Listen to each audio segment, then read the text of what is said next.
व्याख्यामुद्रां करसरसिजैः पुस्तकं शङ्खचक्रे बिभ्रद्भिन्नस्फटिकरुचिरे पुण्डरीके निषण्णः अम्लानश्रीरमृतविशद्धेरंशुभिः प्लावयन् माम् आविर्भूयादनकमहिमा मानसे वागधीशः।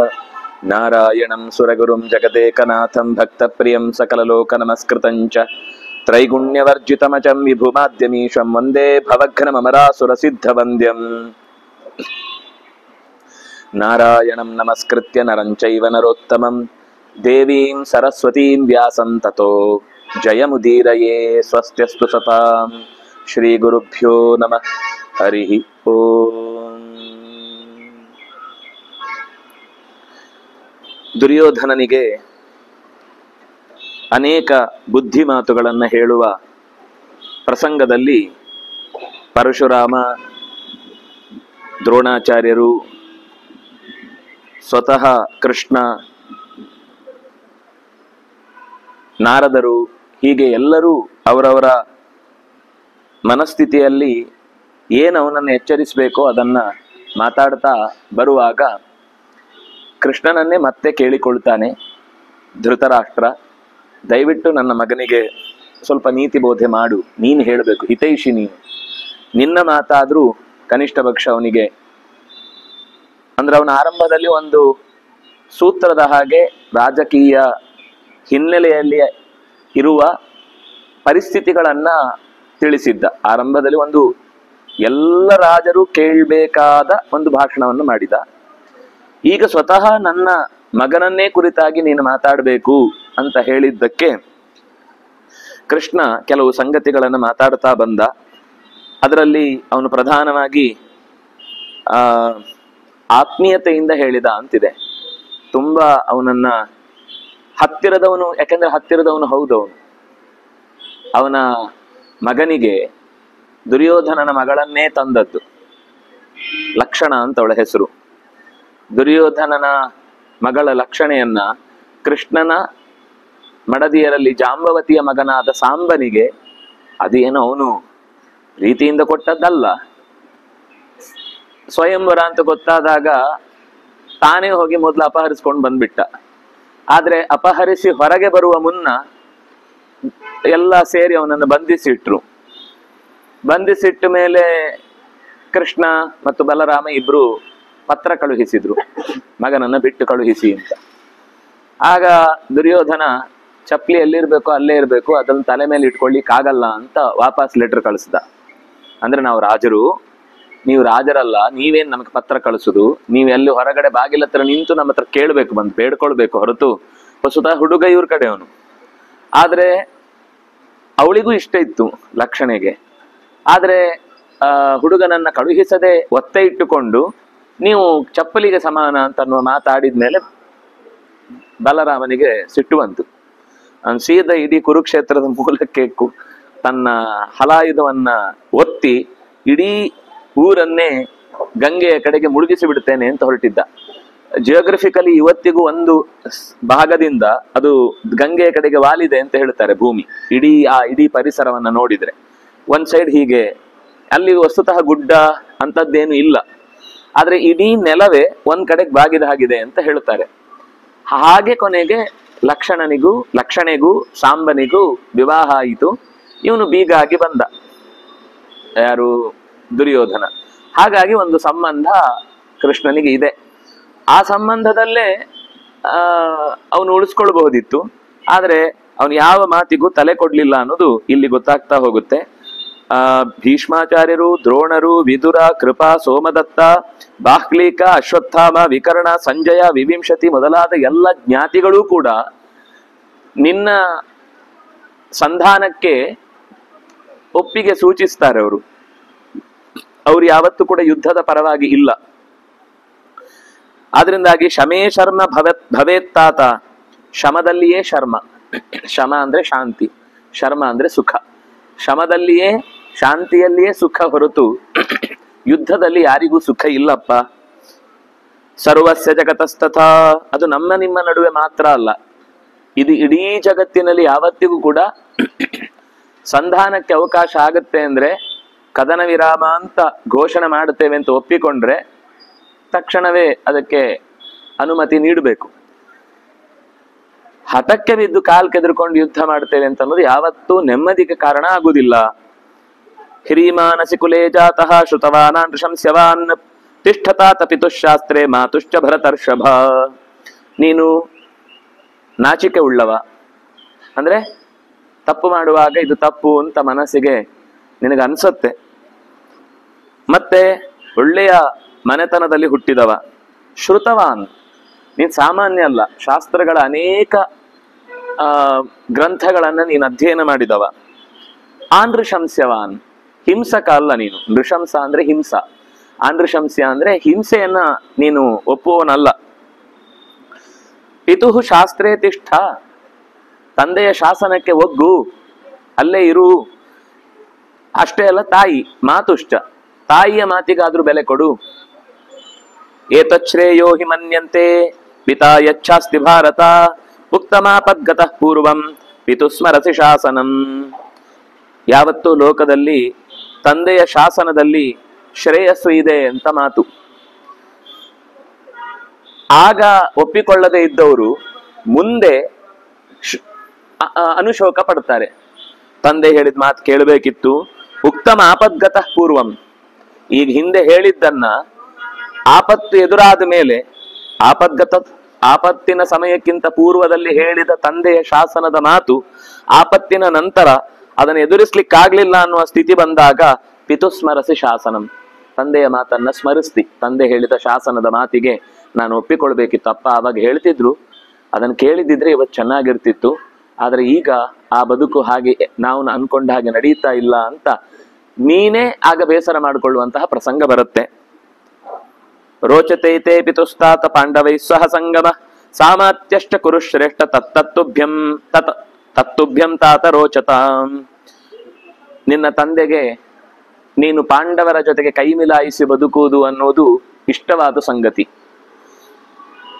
ಅವನಿಗೆ ಇಷ್ಟವಾದ ಸಂಗತಿಯನ್ನು ನಡೆಸುವುದು ಮಕ್ಕಳಾಗಿ ನಿಮ್ಮ ಕರ್ತವ್ಯ. ಅದು ಕೇವಲ ನೀನು ಮಾತ್ರ ಅಲ್ಲ, ಸಾಮಾತ್ಯ, ಅಮಾತ್ಯ ಅಂತಂದ್ರೆ ಮಂತ್ರಿಗಳು, ಮಂತ್ರಿಗಳೆಲ್ಲರ ಜೊತೆಗೆ ನೀನು ರಾಜನ ಮಾತಿನಂತೆ ಕೈ ಜೋಡಿಸಿ ಬದುಕುವುದು ಅಂತಾದ್ರೆ, ಕೈ ಮಿಲಾಯಿಸಿ ಅನ್ನೋದು ಎರಡೂ ಅರ್ಥದಲ್ಲಿದೆ.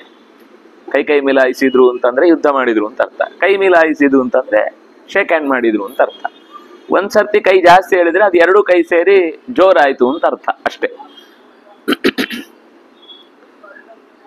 ಶುತ್ವಾ ಯಸ್ಸುಹೃದಾಂ ಶಾಸ್ತ್ರಂ ಮರ್ತ್ಯೋ ನ ಪ್ರತಿಪದ್ಯತೆ ವಿಪಾಕಾಂತೆ ದಹತ್ಯೇನಂ ಕಿಂಪಾಕಮಿವ ಭಕ್ಷಿತಂ. ಸುಹೃದಾಂ ಶಾಸ್ತ್ರಂ ಯಹ ಶ್ರುತ್ವಾ ಮರ್ತ್ಯೋ ನ ಪ್ರತಿಪದ್ಯತೆ. ಸಜ್ಜನರ, ಹಿತೈಷಿಗಳ, ನಮಗೆ ಯಾವಾಗ್ಲೂ ಒಳ್ಳೆಯದನ್ನೇ ಕೋರುವ ಮಂದಿಯ ಮಾತನ್ನ ಕೇಳದೆ ಹೋದರೆ ಅವನು ಮುಂದೆ ತುಂಬಾ ಪಶ್ಚಾತ್ತಾಪ ಪಡ್ತಾನೆ. ಹೇಗೆ ಅಂದ್ರೆ ಕಿಂಪಾಕಮಿವ ಭಕ್ಷಿತಂ ವಿಪಾಕಾಂತೆ ದಹತಿ. ಇದೊಂದು ಆಯುರ್ವೇದದ ಸಂಗತಿ. ಇತ್ತೀಚೆಗೆ ಇವತ್ತೋ ನಿನ್ನೆ ಯಾವುದೋ ಒಂದು ಪೇಪರಲ್ಲಿ ಒಂದು ವಿಷಯ ಬಂತು. ಚೀನಾದಿಂದ ಒಬ್ಳು ಸಂಶೋಧಕಿ ಒಂದಿಷ್ಟು ಫಂಗಸ್ ಶಿಲೀಂಧ್ರಗಳನ್ನೆಲ್ಲ ವಿದೇಶಕ್ಕೆ ತಗೊಂಡು ಹೋಗ್ತಿರ್ಲಿ, ಎಲ್ಲಿಗೆ, ಅಮೆರಿಕಕ್ಕೆ. ಅಲ್ಲಿ ಹಿಡಿದ್ರು ಕಸ್ಟಮ್ಸ್ ಅವರು. ಹಿಡಿದ್ರೆ ಅದು ಈ ಬೀಜದ ಜೊತೆಗೆ ಬೆರೆಸಿ ಹಾಕುವಂಥದ್ದು. ಅದು ಬೀಜದ ಜೊತೆಗೆ ಬೆರೆಸಿ ಹಾಕಿದ್ಮೇಲೆ ಅದು ಬೆಳೆ ಬರುತ್ತೆ, ಆದ್ರೆ ಇಳುವರಿ ಕಮ್ಮಿ ಇರುತ್ತೆ. ಮತ್ತು ಅದನ್ನ ಆಮೇಲೆ ಅದು ಆ ಬೀಜ ಮತ್ತೆ ಬೀಜಕ್ಕಾಗುದಿಲ್ಲ. ಅಷ್ಟೇ ಅಲ್ಲ, ಅದನ್ನ ತಿಂದವನಿಗೆ ತಿನ್ನುವಾಗ ಏನು ಅನ್ಸಲ್ಲ. ಆಮೇಲೆ ಅದರ ಒಳಗೊಂದು ಪಾಕ ಇರುತ್ತೆ. ಅದಷ್ಟು ದಿವಸ ಗಿಡದ ಜೊತೆಗೆ ಹುಟ್ಟಿ ಬೆಳೆದ್ರಿಂದ ಹೊಟ್ಟೆಗೆ ಹೋದ್ಮೇಲೆ ವೀಕ್ ಆಗ್ತಾ ಹೋಗ್ತಾನೆ ತಿಂದವನು. ಅದು ವಿಪಾಕಾಂತೆ, ಹೊಟ್ಟೆಯಲ್ಲಿ ಹೋಗಿ ಜೀರ್ಣ ಆಗುವ ಹೊತ್ತಿಗೆ ಅದು ದೇಹದಲ್ಲಿ ವಿಕಾರವನ್ನು ಉಂಟು ಮಾಡುತ್ತೆ. ಆರಂಭದಲ್ಲೆಲ್ಲ ಚೆನ್ನಾಗಿದೆ ಅಂತ ಅನ್ಸುತ್ತೆ, ಕಡಿಮೆಗೆ ಸಿಗ್ತಾ ಇದೆ, ಒಳ್ಳೆ ಕಲರ್ ಇದೆ, ದೊಡ್ಡದಿದೆ ಅಂತ ನಾವ್ ಇವತ್ತೆಲ್ಲ ದೊಡ್ಡದೇ ಬೇಕು ಅಂತಲ್ವಾ. ನಮ್ಗೆ ಕುಂಬಳಕಾಯಿ ಹೇಗಿದ್ರು ದೊಡ್ಡದೇ ಇರುತ್ತೆ, ಅದ್ರಲ್ಲೂ ದೊಡ್ಡದು ಬೇಕು ಅಂತ. ಆಮೇಲೆ ಅದೇನದು ಕಲ್ಲಂಗಡಿ, ಅದೂ ದೊಡ್ಡದು ಬೇಕು ಅಂತ. ಮಾವಿನ ಹಣ್ಣು ದೊಡ್ಡದು ಬೇಕು ಅಂತ. ಎಲ್ಲಾ ದೊಡ್ಡದು ಕೂಡ ದೊಡ್ಡದು ಇಲ್ಲ ಅಂತಿಲ್ಲ, ಮೂಲ ಬೆಳೆಯಲ್ಲೇ ಕೆಲವು ಅದರ ಸ್ವಭಾವ ಸಹಜವಾದ ದೊಡ್ಡದಾಗುವಿಕೆ ಅನ್ನೋದೊಂದು ಇರುತ್ತೆ.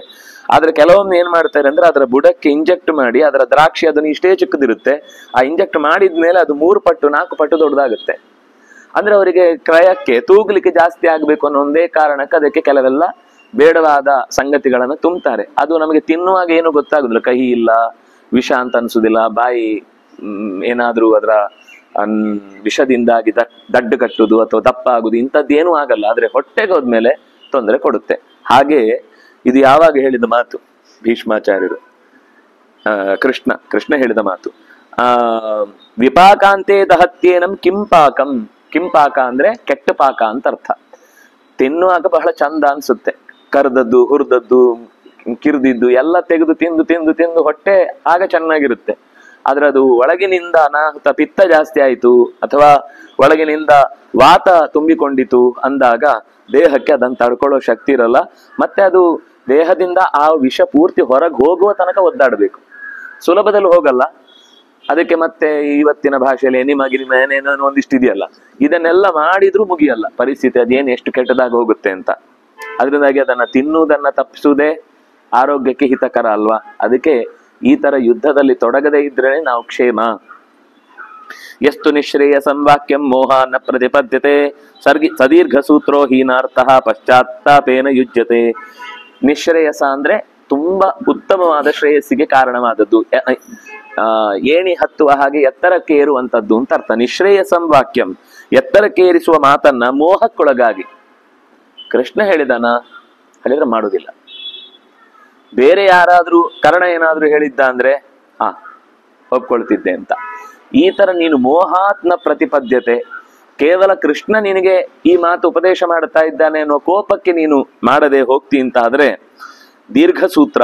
ಕೆಲವೊಂದ್ಸರ್ತಿ ಏನು ಅಂದ್ರೆ ಮಾಡ್ತೇನೆ ಮಾಡ್ತೇನೆ ಮಾಡ್ತೇನೆ ಅಂತ ಹೇಳುದು, ಅದು ವಸ್ತುತಃ ಮಾಡ್ತೇನೆ ಅಂತ ಹೇಳುದು ಮಾಡುದಿಲ್ಲ ಅನ್ನೋದೇ ತಾತ್ಪರ್ಯ. ನಾಳೆ ಬನ್ನಿ, ನಾಳೆ ಬನ್ನಿ, ಮತ್ತೆ ಬನ್ನಿ, ಇನ್ನೊಮ್ಮೆ ಬನ್ನಿ, ಅದು ಕಳಿಸ್ತಾನೆ ಇರುದು. ಆ ಬೋರ್ಡಾಗ ಒಂದು ಬಾಗಿಲು ಹಾಕಿರಲ್ಲ, ಅಂದ್ರೆ ಬರ್ದ ಹಾಕಿರಲ್ಲ ಅಷ್ಟೇ. ನಮ್ಗೆ ಇಷ್ಟ ಇಲ್ಲ ಅಥವಾ ನಾಳೆ ಬಾ ಅಂದ್ರೆ ಹೇಗೋ ಹಾಗೆ. ಅದು ನಾಳೆ ಬಂದಾಗ ನಾಳೆದಿಗೂ ನಾಳೆನೇ ಅದು, ಅದ್ರ ನಾಳೆದಿಗೂ ನಾಳೆನೇ ಅದು, ಮುಗಿಯುವುದೇ ಇಲ್ಲ, ಅದು ಇವತ್ತಾಗುದೇ ಇಲ್ಲ. ಹಾಗೆ ಒಂದು ವೇಳೆ ನೀನು ಆ ವಿಷಯವನ್ನ ನಿರಾಕರಿಸ್ತಾ ಮುಂದೆ ಮುಂದೆ ದೂಡ್ತಾ ಹೋದ್ರೆ ಅದಕ್ಕೆ ದೀರ್ಘ ಸೂತ್ರ ಅಂತ ಹೇಳುದು. ದೀರ್ಘ ಸೂತ್ರ ಅಂದ್ರೆ ಮಾಡುವ ಕೆಲಸಕ್ಕೆ ಟೈಮ್ ತಗೊಳ್ತಾ ಹೋಗುದು. ಅದು ರಾಜಕೀಯದಲ್ಲಿ ಬಹಳ ಮುಖ್ಯವಾದ ಒಂದು ಟೂಲ್. ಅದು ಮಾಡುವುದಿಲ್ಲ ಅಂತ ಹೇಳಲಿಕ್ಕಿಲ್ವೇ ಇಲ್ಲ, ಆಗತ್ತೆ. ಇದೊಂದು ಸಿಸ್ಟಮ್ ಅಂತಿದೆ, ಅದಕ್ಕೆ ತುಂಬಾ ಜನರದ್ದು ವ್ಯವಸ್ಥೆ ಇದೆ. ಅವರೆಲ್ಲರೂ ಅದಕ್ಕೆ ಸೈನ್ ಹಾಕ್ಬೇಕು, ಎಲ್ಲರ ಅವಗಾಹನೆಗೆ ಹೋಗ್ಬೇಕು. ಅಲ್ಲಿ ಒಬ್ಬೊಬ್ರು ಒಂದೊಂದು ದಿವಸ ಇದ್ರೆ ಇರ್ತಾರೆ, ಇಲ್ಲ ಅಂದ್ರೆ ಇಲ್ಲ, ಅವರಿಗೂ ವೈಯಕ್ತಿಕ ಸಮಸ್ಯೆಗಳು ಇರ್ತಾವೆ ಅಂತ ಆ ದಿನ ದೂಡುವುದು ಅಂತ ಹೇಳ್ತವಲ್ಲ, ಅದನ್ನ ದೀರ್ಘ ಸೂತ್ರ ಅನ್ನುವ ಶಬ್ದ ಹೇಳುತ್ತೆ. ಯಾವ ಕಾರಣಕ್ಕೆ ಹಿತೈಷಿಗಳು ಆಡಿದ ಮಾತನ್ನ ಅದು ಒಂದು ಹೌದು. ಅದು ಏನು ಅಂದ್ರೆ ವ್ಯಕ್ತಿಗತವಾಗಿ ಅವನಿಗೆ ಗೊತ್ತೇ ಇಲ್ಲದೆ ಮಾಡೋದು. ಇದು ಹೀಗಲ್ಲ, ಅವ್ರು ಹೇಳಿದ ಅರ್ಥ ಆಗಿದೆ ಆದ್ರೂ ದಿನ ದೂಡುದು. ಅದು ಆ ಟೇಬಲ್ ಅಲ್ಲಿ ಇದೆ ಸಾರ್, ಅದು ಆ ಟೇಬಲ್ ಮೇಲೆ ಬರ್ಬೇಕು, ಬಂದಾಗ ನಿಮ್ಗೆ ಬರುತ್ತೆ ಅಂತ. ಅದು ಟೇಬಲ್ ಮೇಲೆ ಬರ್ಬೇಕು ಅಂದ್ರೆ ನೀವು ಟೇಬಲ್ ಕೆಳಗಿದ್ದೇನೋ ವ್ಯವಹಾರ ನಡೆಸ್ಬೇಕು ಅಂತ ಅರ್ಥ. ಅದು ಅದಕ್ಕೆ ಶಾಖ ಕೊಡ್ಬೇಕು, ಕೆಳಗಡೆ ಶಾಖ ಕೊಟ್ರೆ ಅದು ಫೈಲ್ ಮೇಲೆ ಬರುತ್ತೆ. ಅದವ್ರು ಹೇಳುವ ಭಾಷೆ ಅದು. ಯಾರೋ ಒಬ್ಬ ಯಾವುದೋ ಒಂದು ಕೆಲಸ ಆಗ್ಬೇಕಿತ್ತು, ಮನೆಗೆ ಅಪ್ರೂವಲ್ ಆಗ್ಬೇಕಿತ್ತು, ಅವನು ಹೋಗಿ ಪತ್ರ ಎಲ್ಲ ಕೊಟ್ಟ, ಎಲ್ಲ ಸರಿಯಾಗಿತ್ತು. 3-4 ಸಲ ಆಯ್ತು, ಅವನು ಆಗತ್ತೆ, ಆಗ ದುಡ್ಡು ಕೊಡ್ಲಿಕ್ಕೆ ಹೋದವ. ಇಡೀ ಸಭೆಯಲ್ಲಿ ಎಲ್ಲರನ್ನ ತೆಗೆದು ಚೆನ್ನಾಗಿ ಬೈದ ಮೇಲೆ ಅವನಿಗೆ ಪಾಪ ಅವಮರ್ಯಾದೆ. ನಾನೇ ಪಾಪ ಒಬ್ಬ ಪ್ರಾಮಾಣಿಕನನ್ನ ಹೀಗೆ ಮಾಡಿಬಿಟ್ಟೆ. ಸರಿ, ಅವನು ಹೋಗುವಾಗ ಹೇಳ್ದ, ಕೆಳಗಡೆ ಒಂದು ಕಾಫಿ ಇದೆ, ನನಗೊಂದು ಕಾಫಿ ಕೊಡ್ಸೋಗ ಅಷ್ಟೇ ಸಾಕು. ಅವ್ನು ಕಾಫಿ ತಗೊಂಡು ಕಳಿಸ್ಲಿಕ್ಕೆ ಹೋಗ್ತಾನೆ, 50,000 ಅಂತಾನೆ ಕಾಫಿಗೆ. ಅವನಿಗೆ ಆಗ ಅರ್ಥ ಆಗುತ್ತೆ, ಓ ಅಲ್ಲಿದ್ ಬೇರೆ ಇಲ್ಲಿದ್ ಬೇರೆ ಅಂತ. ಅವನ ಹತ್ರ ಎಲ್ಲ ವ್ಯವಸ್ಥೆ, ನಿನ್ಗೊಂದು 5,000 ಕೊಡ್ತೇನೆ, ಇಲ್ಲಿ ಬಂದವರದ್ದೆಲ್ಲ ತಗೊಂಡು ನೀನ್ ನನಗೆ ಕೊಡ್ಬೇಕು ಅಂತ. ಅಂದ್ರೆ ಹಾಗೆ ಅದೊಂದು ತೋರ್ಪಡಿಕೆಯ ವ್ಯವಸ್ಥೆ ಇರುತ್ತೆ. ಇದೆಲ್ಲ ರಾಜಕೀಯದಲ್ಲಿ ಅತ್ಯಂತ ಸಹಜವಾಗಿ ಒಳಗೊಳಗೆ ನಡೆಯುವಂತದ್ದು. ಅದನ್ನು ಹೇಳ್ತಾನೆ, ನೀನು ಆ ಉದ್ದೇಶದಿಂದ ಹೀನ ಅರ್ಥ ಅಂದ್ರೆ ಸಂಪತ್ತು ಅಥವಾ ಪ್ರಯೋಜನ, ಹೀನ ಅಂದ್ರೆ ಕಳೆದು ಹೋಗುದು, ಪ್ರಯೋಜನವನ್ನು ಕಳ್ಕೊಳ್ತಿ, ಸಂಪತ್ತನ್ನ ಕಳ್ಕೊಳ್ತಿ. ಇದರಿಂದ ಪಶ್ಚಾತ್ತಾಪೇನ ಯುಜ್ಯತೆ, ಪಶ್ಚಾತ್ ತಾಪೇನ ಯುಜ್ಯತೆ, ಆನಂತರ ಬಿಸಿಯಾಗಿ ಅಂದ್ರೆ ಆ ಬೇಗೆ ಕಾಡುತ್ತೆ ನಿನ್ನನ್ನು, ಆ ತಪ್ಪಿನ ಬಿಸಿ ನಿನ್ನನ್ನು ಸುಡುತ್ತೆ ಅಂತ ಎಚ್ಚರಿಸ್ತಾನೆ. ಎಷ್ಟು ನಿಶ್ರೇಯಸಂ ಶುತ್ವ ಪ್ರಾಕ್ತದೇವಾಭಿಪದ್ಯತೆ ಆತ್ಮನೋ ಮತಮುತ್ಸೃಜ್ಯ ಸಲೋಕೆ ಸುಖ ಮೇಧತೆ. ಯಾರು ಇಂತಹ ಶ್ರೇಯಸ್ಕರವಾದ ಮಾತುಗಳನ್ನ ಕೇಳಿ ಅದೇ ಮಾತಿಗೆ ಅವನು ಕಟ್ಟು ಬಿದ್ದು ಆ ಕೆಲಸವನ್ನ ಮಾಡ್ತಾನೆ ಅಂತಂದ್ರೆ, ಮತ್ತೆ ಅದು ಅವ್ರು ಹೇಳ್ತಾರೆ ಅಂತ ಮಾಡುವುದಲ್ಲ, ಆತ್ಮನೋ ಮತಮುದ್ದೇಶ್ಯ, ಇದು ನನ್ನ ಹಿತಕ್ಕಾಗಿ ಹೇಳ್ತಾರೆ ಅಂತ ತಾನೂ ಆ ವಿಷಯದಲ್ಲಿ ಅನುಭವಾರೂಢವನ್ನಾಗಿಸಿ ಆ ಮಾತನ್ನ ನಡೆದುಕೊಂಡ್ರೆ ಸಲೋಕೆ ಸುಖ ಮೇಧತೆ. ಕೆಲವೊಂದ್ಸರ್ತಿ ಅವ್ರು ಹೇಳಿದ್ದಾರೆ ಅಂತ ಸುಮ್ಮನೆ ಮಾಡಿದ್ರೆ ಆ ಮಾಡುವಾಗ ಒಂಚೂರು ಏನಾದ್ರೂ ಒಂದು % ಆಚೆ ಈಚೆ ಆದ್ರೆ ವಿಷಯ ಕೆಲಸ ಎಲ್ಲ ಕೆಡುತ್ತೆ. ನಾನು ಅವ್ರು ಹೇಳಿದ್ ಮಾಡಿದೆ ಆದ್ರೂ ಆಗ್ಲಿಲ್ಲ ಅಂತಾರೆ. ಅದಕ್ಕೆ ಹೇಳಿದ್ದು ಮತಂ ಆತ್ಮನೋ ಮತಂ, ನೀನ್ ಅದನ್ನ ಆತ್ಮಸಾತ್ ಮಾಡ್ಕೊಳ್ಬೇಕು. ನಿನಗದು ಹೌದು ಅಂತ ಅವ್ರು ಹೇಳಿದ್ರಲ್ಲಿ ಹೌದು, ಅವ್ರು ಹೇಳಿದ್ರಲ್ಲಿ ಶ್ರೇಯಸ್ಸಿದೆ ಅಂತ ನಿನಗೆ ಅನ್ನಿಸಿ ಆ ಕೆಲಸಕ್ಕೆ ನೀನು ತೊಡಗಿದ್ರೆ ಸುಖ ಮೇಧತೆ, ನೀನು ಉತ್ತಮವಾದ ಗತಿಯನ್ನೇ ಹೊಂದುತ್ತಿ. ಯೋರ್ಥ ಕಾಮಸ್ಯ ವಚನಂ ಪ್ರಾತಿಕೂಲ್ಯಾನ್ನ ಮೃಶ್ಯತೆ ಶೃಣೋತಿ ಪ್ರಾತಿಕೂಲ್ಯಾನಿ ದ್ವಿಷತಾಂ ವಶಮೇತಿ ಸಹ ಸತಾಂ ಮತಮತಿಕ್ರಮ್ಯ ಯೋ ಸತಾಂ ವರ್ತತೆ ಸತಃ ಶೋಚಂತೆ ವ್ಯಸನೆ ತಸ್ಯ ಸುಹೃದೋ ನ ಚಿರಾದಿವ. ಯೋರ್ಥ ಕಾಮಸ್ಯ ವಚನಂ, ಯಾವುದೋ ಒಂದು ಬಯಕೆಯನ್ನು ಈಡೇರಿಸಿಕೊಳ್ಳುವ ಅಥವಾ ಸಂಪತ್ತನ್ನ ಸಂಪಾದಿಸ್ಲಿಕ್ಕೆ ಅವಕಾಶವಾದ ಮಾತುಗಳನ್ನ ಆ ಕ್ಷಣದಲ್ಲಿ ಸರಿಯಾಗಿ ಅದನ್ನು ನಡೆಸಲಿಕ್ಕೆ ಬೇಕಾದ ವಾತಾವರಣ ಪ್ರತಿಕೂಲ ಆಯಿತು ಅಂತನ್ನುವ ಕಾರಣಕ್ಕೆ ಬಿಟ್ಟು ಬಿಟ್ಟಿ ಅಂತಾದ್ರೆ ಆಗ ನೀನು ಶತ್ರುಗಳ ವಶಕ್ಕೆ ಸುಲಭವಾಗಿ ಸಿಕ್ಕಿಬಿಡ್ತಿ. ಅಂಥದ್ದೆಲ್ಲ ಆಗ್ಲಿಲ್ಲ ಅಂತ ಬಿಡಬಾರದು. ಪ್ರತಿಕೂಲ ಸಂಗತಿಗಳು ಎಲ್ಲಾ ಕಾರ್ಯಕ್ಕೂ ಇರುತ್ತೆ, ಯಾವುದಕ್ಕಿಲ್ಲ ಹೇಳಿ. ನಾವು ಯಾವುದೇ ಕೆಲಸ ಕೊಟ್ಟಾಗ್ಲೂ ಏನೋ ಒಂದು ಅಡ್ಡ ಸಮಸ್ಯೆ ಇದ್ದೇ ಇರುತ್ತೆ. ಬರುವಾಗ ಏನೋ ಬೇಕು ಬಂತು ಅಂತ ಕಾಣುತ್ತೆ, ಬಸ್ಸೇ ಸಿಗಲ್ಲ, ಅಥವಾ ಇನ್ನೇನೋ ಒಂದು ತೆಗೆದಿಟ್ಟ ಪುಸ್ತಕವೇ ನಾಪತ್ತೆ ಅಂತ ಅನ್ಸುತ್ತೆ, ಯಾವ್ದು ಆಫೀಸಿಗೆ ಹೊರಡೋ ಬ್ಯಾಗೇ ಮರ್ತೋಗಿದೆ ಅಂತ ಅನ್ಸುತ್ತೆ. ಒಂದಲ್ಲ 100 ಕೆಲಸಗಳಿಗೆ 100 ತರದ ಆಪತ್ತುಗಳು ಬರ್ತಾನೆ ಇರುತ್ತೆ. ಆದ್ರೂ ಹಠ ಮಾಡಿ ಅದನ್ನು ಹುಡುಕಿ ತೆಗೆದು ಕಾರ್ತವೀರ್ಯಾರ್ಜುನ ಇರುವುದು ಯಾಕೆ? ನೆನ್ಪು ಮಾಡ್ಕೊಂಡು ತಂದು ಕೊಡು ಅಂತ ಕೇಳಲಿಕ್ಕೆ. ಅವನನ್ನು ಕೇಳಿಸೋದು, ಹೊರಡಪ್ಪ ಅಂತ ಹೇಳಿ ಕರ್ಕೊಂಡು ಬರುದು. ಅಂದ್ರೆ ಆ ರೀತಿ ಪ್ರತಿಕೂಲತೆಗಳನ್ನ ಬಿಟ್ಟು ಅವನು ದೂರಕ್ಕೆ ಅದನ್ನು ಓಡಿಸಿ ತಂದ ಅಂದ್ರೆ ಅವನು ಬದುಕ್ತಾನೆ. ಇಲ್ಲ ಅಂದ್ರೆ ದ್ವಿಷತಾಂ, ಶತ್ರುಗಳ ವಶವಾಗ್ತಾನೆ. ಸತಾಂ ಮತಿಮತಕ್ರಮ್ಯ, ಸಜ್ಜನರ ಅಭಿಪ್ರಾಯವನ್ನ ಪಕ್ಕಕ್ಕಿರಿಸಿ ಅಸಜ್ಜನರ ಮಾತುಗಳಿಗೆ ಕಿವಿ ಕೊಟ್ಟು ಯಾರು ಅದರಂತೆ ನಡೀತಾನೋ ಅವನು ತನ್ನ ಸುಹೃತ್ಗಳನ್ನೇ ಕಳ್ಕೊಳ್ತಾನೆ, ಸಜ್ಜನರನ್ನೇ, ತನ್ನ ಜೊತೆಗೆ ಆತ್ಮೀಯರಾದವರನ್ನೇ ಕಳ್ಕೊಳ್ತಾನೆ. ಮುಖ್ಯಾನ್ ಅಮಾತ್ಯಾನ್ ಉತ್ಸೃಜ್ಯ ಯೋನಿಹೀನಾನ್ ನಿಷೇವತೆ ಸಘೋರಮಾ ಪದಂ ಪ್ರಾಪ್ಯ ನೋತ್ತಾರಂ ಅಧಿಗಚ್ಚತಿ. ಯಾರು ತನ್ನ ಕಾರ್ಯಭಾರಗಳಲ್ಲಿ ಮುಖ್ಯ ಪಾತ್ರ ವಹಿಸ್ತಾರೋ, ಯಾರು ಪ್ರಧಾನವಾದ ವಿಷಯಗಳಿಗೆ ಬಹಳ ಗಮನ ಕೊಟ್ಟು ಅವನ ಎಲ್ಲ ಪ್ರೋಗ್ರಾಮ್ಗಳನ್ನ ವ್ಯವಸ್ಥೆ ಮಾಡ್ತಿರ್ತಾರೋ ಅವ್ರ ಮಾತನ್ನು ಕೇಳಬೇಕು. ಇಡೀ ಕಾರ್ಯಕ್ರಮ ಒಂದು ರ್ಯಾಲಿ ಯೋಜನೆ ಮಾಡ್ತಾರೆ ಅಂದ್ರೆ ಪೊಲೀಸರು ಬಹಳ ಮುಖ್ಯ, ಅವ್ರ ಮಾತು ಕೇಳಬೇಕು. ಕೇಳದೇ ಇದ್ರೆ ಆಗುವ ವ್ಯವಸ್ಥೆ ಹೀಗೇನೆ. ಅವರ ನಿಮ್ಗೆ ಸರ್ವೆಂಟ್ ಆಗಿರ್ಬೋದು ಅವರು, ಆದ್ರೆ ವ್ಯವಸ್ಥೆ ಮಾಡುದ್ರಲ್ಲಿ ಅವರೇ ಪ್ರಧಾನರು. ನೀವು ಬೇಕಿದ್ರೆ ಎಲ್ಲೋ ವಿದೇಶಕ್ಕೆ ಹೋಗುವ ವಿಮಾನದ ವ್ಯವಸ್ಥೆಗೆ ಅವರನ್ನು ನೀವು ಗುರಿ ಮಾಡಬೇಡಿ, ಕರೆಸಿದ್ ನೀವೇ, ಅದು ಬೇರೆ ಪ್ರಶ್ನೆ. ಆದ್ರೆ ಅವ್ಯವಸ್ಥೆ ಆಗುದ್ರಲ್ಲಿ ಅವರ ಪಾತ್ರ ಅಲ್ಲಿ ಹೇಳಲಿಕ್ಕೆ ಆಗುದಿಲ್ಲ. ಆದ್ರೆ ಬೇರೆ ಸಂದರ್ಭದಲ್ಲಿ ಎಲ್ಲಿ ಯಾರು ಮುಖ್ಯರು ಅವರನ್ನ ಉತ್ಸೃಜ್ಯ ಯೋ ನಿಹೀನಾನ್ ನಿಷೇವತೆ, ಯಾರೋ ಅವರಿಗೆ ಸೆಕ್ರೆಟರಿ ಹೇಳಿದ್ರು ಅಂತ ಅನ್ನೋ ಒಂದೇ ಕಾರಣಕ್ಕೆ ಜೈ ಅಂತ ಅದೇನು ಮ್ಯಾಚ್ ಶುರುವಾಗುವ ಮುಂಚೆನೆ ಕಾರ್ಯಕ್ರಮ ಫಿಕ್ಸ್ ಆಗಿದೆ. 7 ಗಂಟೆಗೆ ಶುರು ಆಗ್ಬೇಕಾಗಿದ್ರೆ 6 ಗಂಟೆಗೆ ಬುಕ್ ಆಗಿದೆ ಕ್ರೀಡಾಂಗಣ. ಅಂದ್ರೆ ಹೇಗಾಯ್ತು? ಇದೆಲ್ಲ ಒಂದು ಒಳಗಿನ ಸತ್ಯ ಏನಿದೆ ಅಂತ ನಮ್ಗೆ ಯಾವತ್ತೂ ಗೊತ್ತೇ ಆಗಲ್ಲ, ಅದು ಯಾವತ್ತೂ ಹೊರಗೆ ಬರುವುದೂ ಇಲ್ಲ. ಯಾಕಂದ್ರೆ ಯಾವ್ದು ಅವ್ರ ಬುಡಕ್ ಬರುತ್ತೋ ಅವ್ರ ಹತ್ತಿರದವರಿಗೆ ಅದು ಹೊಡೆದಾಕತ್ತೆ. ಅವ್ರಿಗೆ ಕಲ್ಪನೆಯೂ ಇರಲ್ಲ. ಅವ್ರು ಏನ್ ಅನ್ಕೊಂಡಿರ್ತಾರೆ, ನಾನು ಅತ್ಯಂತ ಹತ್ತಿರದವರು, ಆತ್ಮೀಯರು ನಾವು ಅಂತ ಅನ್ಕೊಂಡಿರ್ತಾರೆ. ಆದ್ರೆ ಅವರೇ ತಲೆದಂಡ ಫಸ್ಟ್ ತೆರುವುದು. ಆ ಹಿತದಲ್ಲಿ ನಿಹೀನಾನ್ ನಿಷೇವತೆ, ಯಾರು ಅತ್ಯಂತ ಹೀನರನ್ನ ಆಶ್ರಯಿಸ್ತಾನೋ ಘೋರಂ ಆಪದಂ ಸಪ್ರಾಪ್ಯ, ತಡಿಲಿಕ್ಕಾಗದ, ಅರಗಿಸಿಕೊಳ್ಳಿಕ್ಕಾಗದ, ಮತ್ತೆ ಮತ್ತೆ ಅದು ಹಿಂದೆ ಆದ ಘಟನೆ ಅಂತಾನೇ ಕಹಿ ನೆನಪಾಗಿ ಅದು ಕಪ್ಪು ಹೋಗಿ ಕಪ್ಪು ಚುಕ್ಕೆ ಆಯ್ತು. ಆ ತರದ ಪರಿಸ್ಥಿತಿ ಬರ್ಲಿಕ್ಕೆ ಹೋಗಿ ಕಪ್ಪು ನಮ್ದೆ ಅಂತ ಹೇಳಿ ಮತ್ತೆ ತಪ್ಪು ನಮ್ದೆ ಅಂತಾನೂ ಆಗೋಯ್ತು. ಆ ಸ್ಥಿತಿಗೆ ಬರ್ಲಿಕ್ಕೆ ಕಾರಣ ಆದ್ಮೇಲೆ ತಿರುಗ್ಲಿ ಅದನ್ನ ಸರಿಪಡಿಸ್ಕೊಳ್ಳಿಕ್ ಆಗುದಿಲ್ಲ. ಒಳ್ಳೆ ಮಾತು ನೋತ್ತಾರಂ ಅಧಿಗಚ್ಚತಿ. ಆ ಸಂದರ್ಭದಲ್ಲಿ ಎತ್ತುವನು ಸಿಗಲ್ಲ. ಆಮೇಲೆ ಎಲ್ರು ಒಟ್ಟಿಗೆ ಸೇರಿ ಕಲ್ಲಾಗ್ತಾರೆ. ಯಾರ್ಯಾರು ಆ ಕಾಲದಲ್ಲಿ ಹತ್ರ ಇದ್ರು, ನಾವು ತುಂಬಾ ದೊಡ್ಡವರು ಅಂತ ಫೋಟೋ ತೆಗೆಸ್ಕೊಂಡಿದ್ರು, ಅವ್ರು ಎಲ್ಲರೂ ಈಗ ಯಾವ್ಯಾವ ಖಾತೆಯಿಂದ ಫೋಟೋ ಹಂಚ್ಕೊಂಡಿದ್ದಾರೋ ಅವ್ರೆಲ್ಲರೂ ಅದರಲ್ಲಿ ಪ್ರಧಾನ ವ್ಯಕ್ತಿಗಳು ಅಂತ ಈಗ ಗುರುತಿಗೆ ಸಿಕ್ಕಿ ಬಿದ್ದಿದ್ದಾರೆ. ಆದ್ರಿಂದಾಗಿ ಎತ್ತೋರು ಇಲ್ಲ ಅಂತ ಆಗತ್ತೆ. ಯೋ ಸತ್ಸೇವಿ ವೃಥಾಚಾರೋ ನ ಶ್ರೋತಾ ಸುಹೃದಾಂ ಸತಾಂ ಪರಾನ್ವಣೀತೆ ಸ್ವಾನ್ ದ್ವೇಷ್ಟಿ ತಂ ಗೌಸ್ತ್ಯಜತಿ ಭಾರತ. ಅಸಜ್ಜನರನ್ನ ನಂಬಿ ಕಾರಣ ಇಲ್ಲದ ಏನೇನೋ ಕಾಟಾಚಾರದ ಆಚರಣೆಗಳು ಬೇಕಾಗೇ ಇಲ್ಲ. ಅವ್ರ ಕಾರ್ಯಭಾರ ಮಾಡೋದೇ ಬೇಕಾದಷ್ಟಿತ್ತು. ಇದರಿಂದ ಅವ್ರು ಏನು ತಮ್ಮ ಸರ್ಕಾರ ದೊಡ್ಡದಾಗತ್ತೆ ಅಂತ ಯೋಚನೆ ಮಾಡಬೇಕಾದ ಅಗತ್ಯ ಇಲ್ಲ. ವೃಥಾಚಾರ ಇದು, ಅಗತ್ಯವೇ ಇಲ್ಲದ ಆಚರಣೆ. ಏನು ಅಂತ ಇದು ಏನು ದೇಶಕ್ಕೆ ಏನಾದ್ರೂ ವಿಶೇಷವಾದ ವಸ್ತುತಃ ಅದು ಒಂದು ತಂಡ ದುಡ್ಡಿಗೋಸ್ಕರ ಮಾರಿಕೊಳ್ಳುವಂತಹ ಒಂದು ಆಟಗಾರರ ಗುಂಪಿಗೆ ಒಬ್ಬ ನಾಯಕ ಅವನು ದುಡ್ಡು ತಗೊಂಡು ಹೋಗ್ತಾನೆ. ಇಲ್ಲಿ ಕೂತವರದ್ದು ಅಷ್ಟು ಜನರ ಸಮಯ ವ್ಯರ್ಥ, ಅಷ್ಟು ಜನರ ಪ್ರೊಡಕ್ಟಿವ್ ಒಂದು ವ್ಯವಸ್ಥೆಯೇ ಹಾಳಾಯ್ತು. ಅದು ಗೊತ್ತೇ ಆಗ್ಲಿಲ್ಲ. ಯಾರೋ 11 ಜನರ ಮೂರ್ಖರಿಗೋಸ್ಕರ 11 ಕೋಟಿ ಜನ ಅಲ್ಲ 68 ಕೋಟಿ ಜನ ಅದರ ಬೆನ್ನ ಹಿಂದೆ ಬಿದ್ದು ನೋಡುವಂತಹ ದುಸ್ಥಿತಿ. ಎಲ್ಲ ಸರಿ ಹೋಗಿದ್ರೆ ಇಷ್ಟು ಮಾತು ಬರ್ತಿರ್ಲಿಲ್ವೋ ಏನೋ. ಆದ್ರೆ ಅವ್ಯವಸ್ಥೆ ಆಗ್ಲಿಕ್ಕೆ ಕಾರಣ 2 ವಿಷಯ ಇಲ್ಲಿರುವುದು. ಒಂದು ಆ ಆಟದ ಬಗೆಗಿನ ಹುಚ್ಚು, ಎರಡನೇದ್ದು ಯಾವುದನ್ನ ಅಭಿಮಾನ ಪಡಬೇಕು ಅಂತಾನೆ ಗೊತ್ತಿಲ್ಲದ ಒಂದು ಯುವ ಜನಾಂಗ. ಅಷ್ಟು ಹೊಟ್ಟೆ ಉರಿ ಅಲ್ವಾ.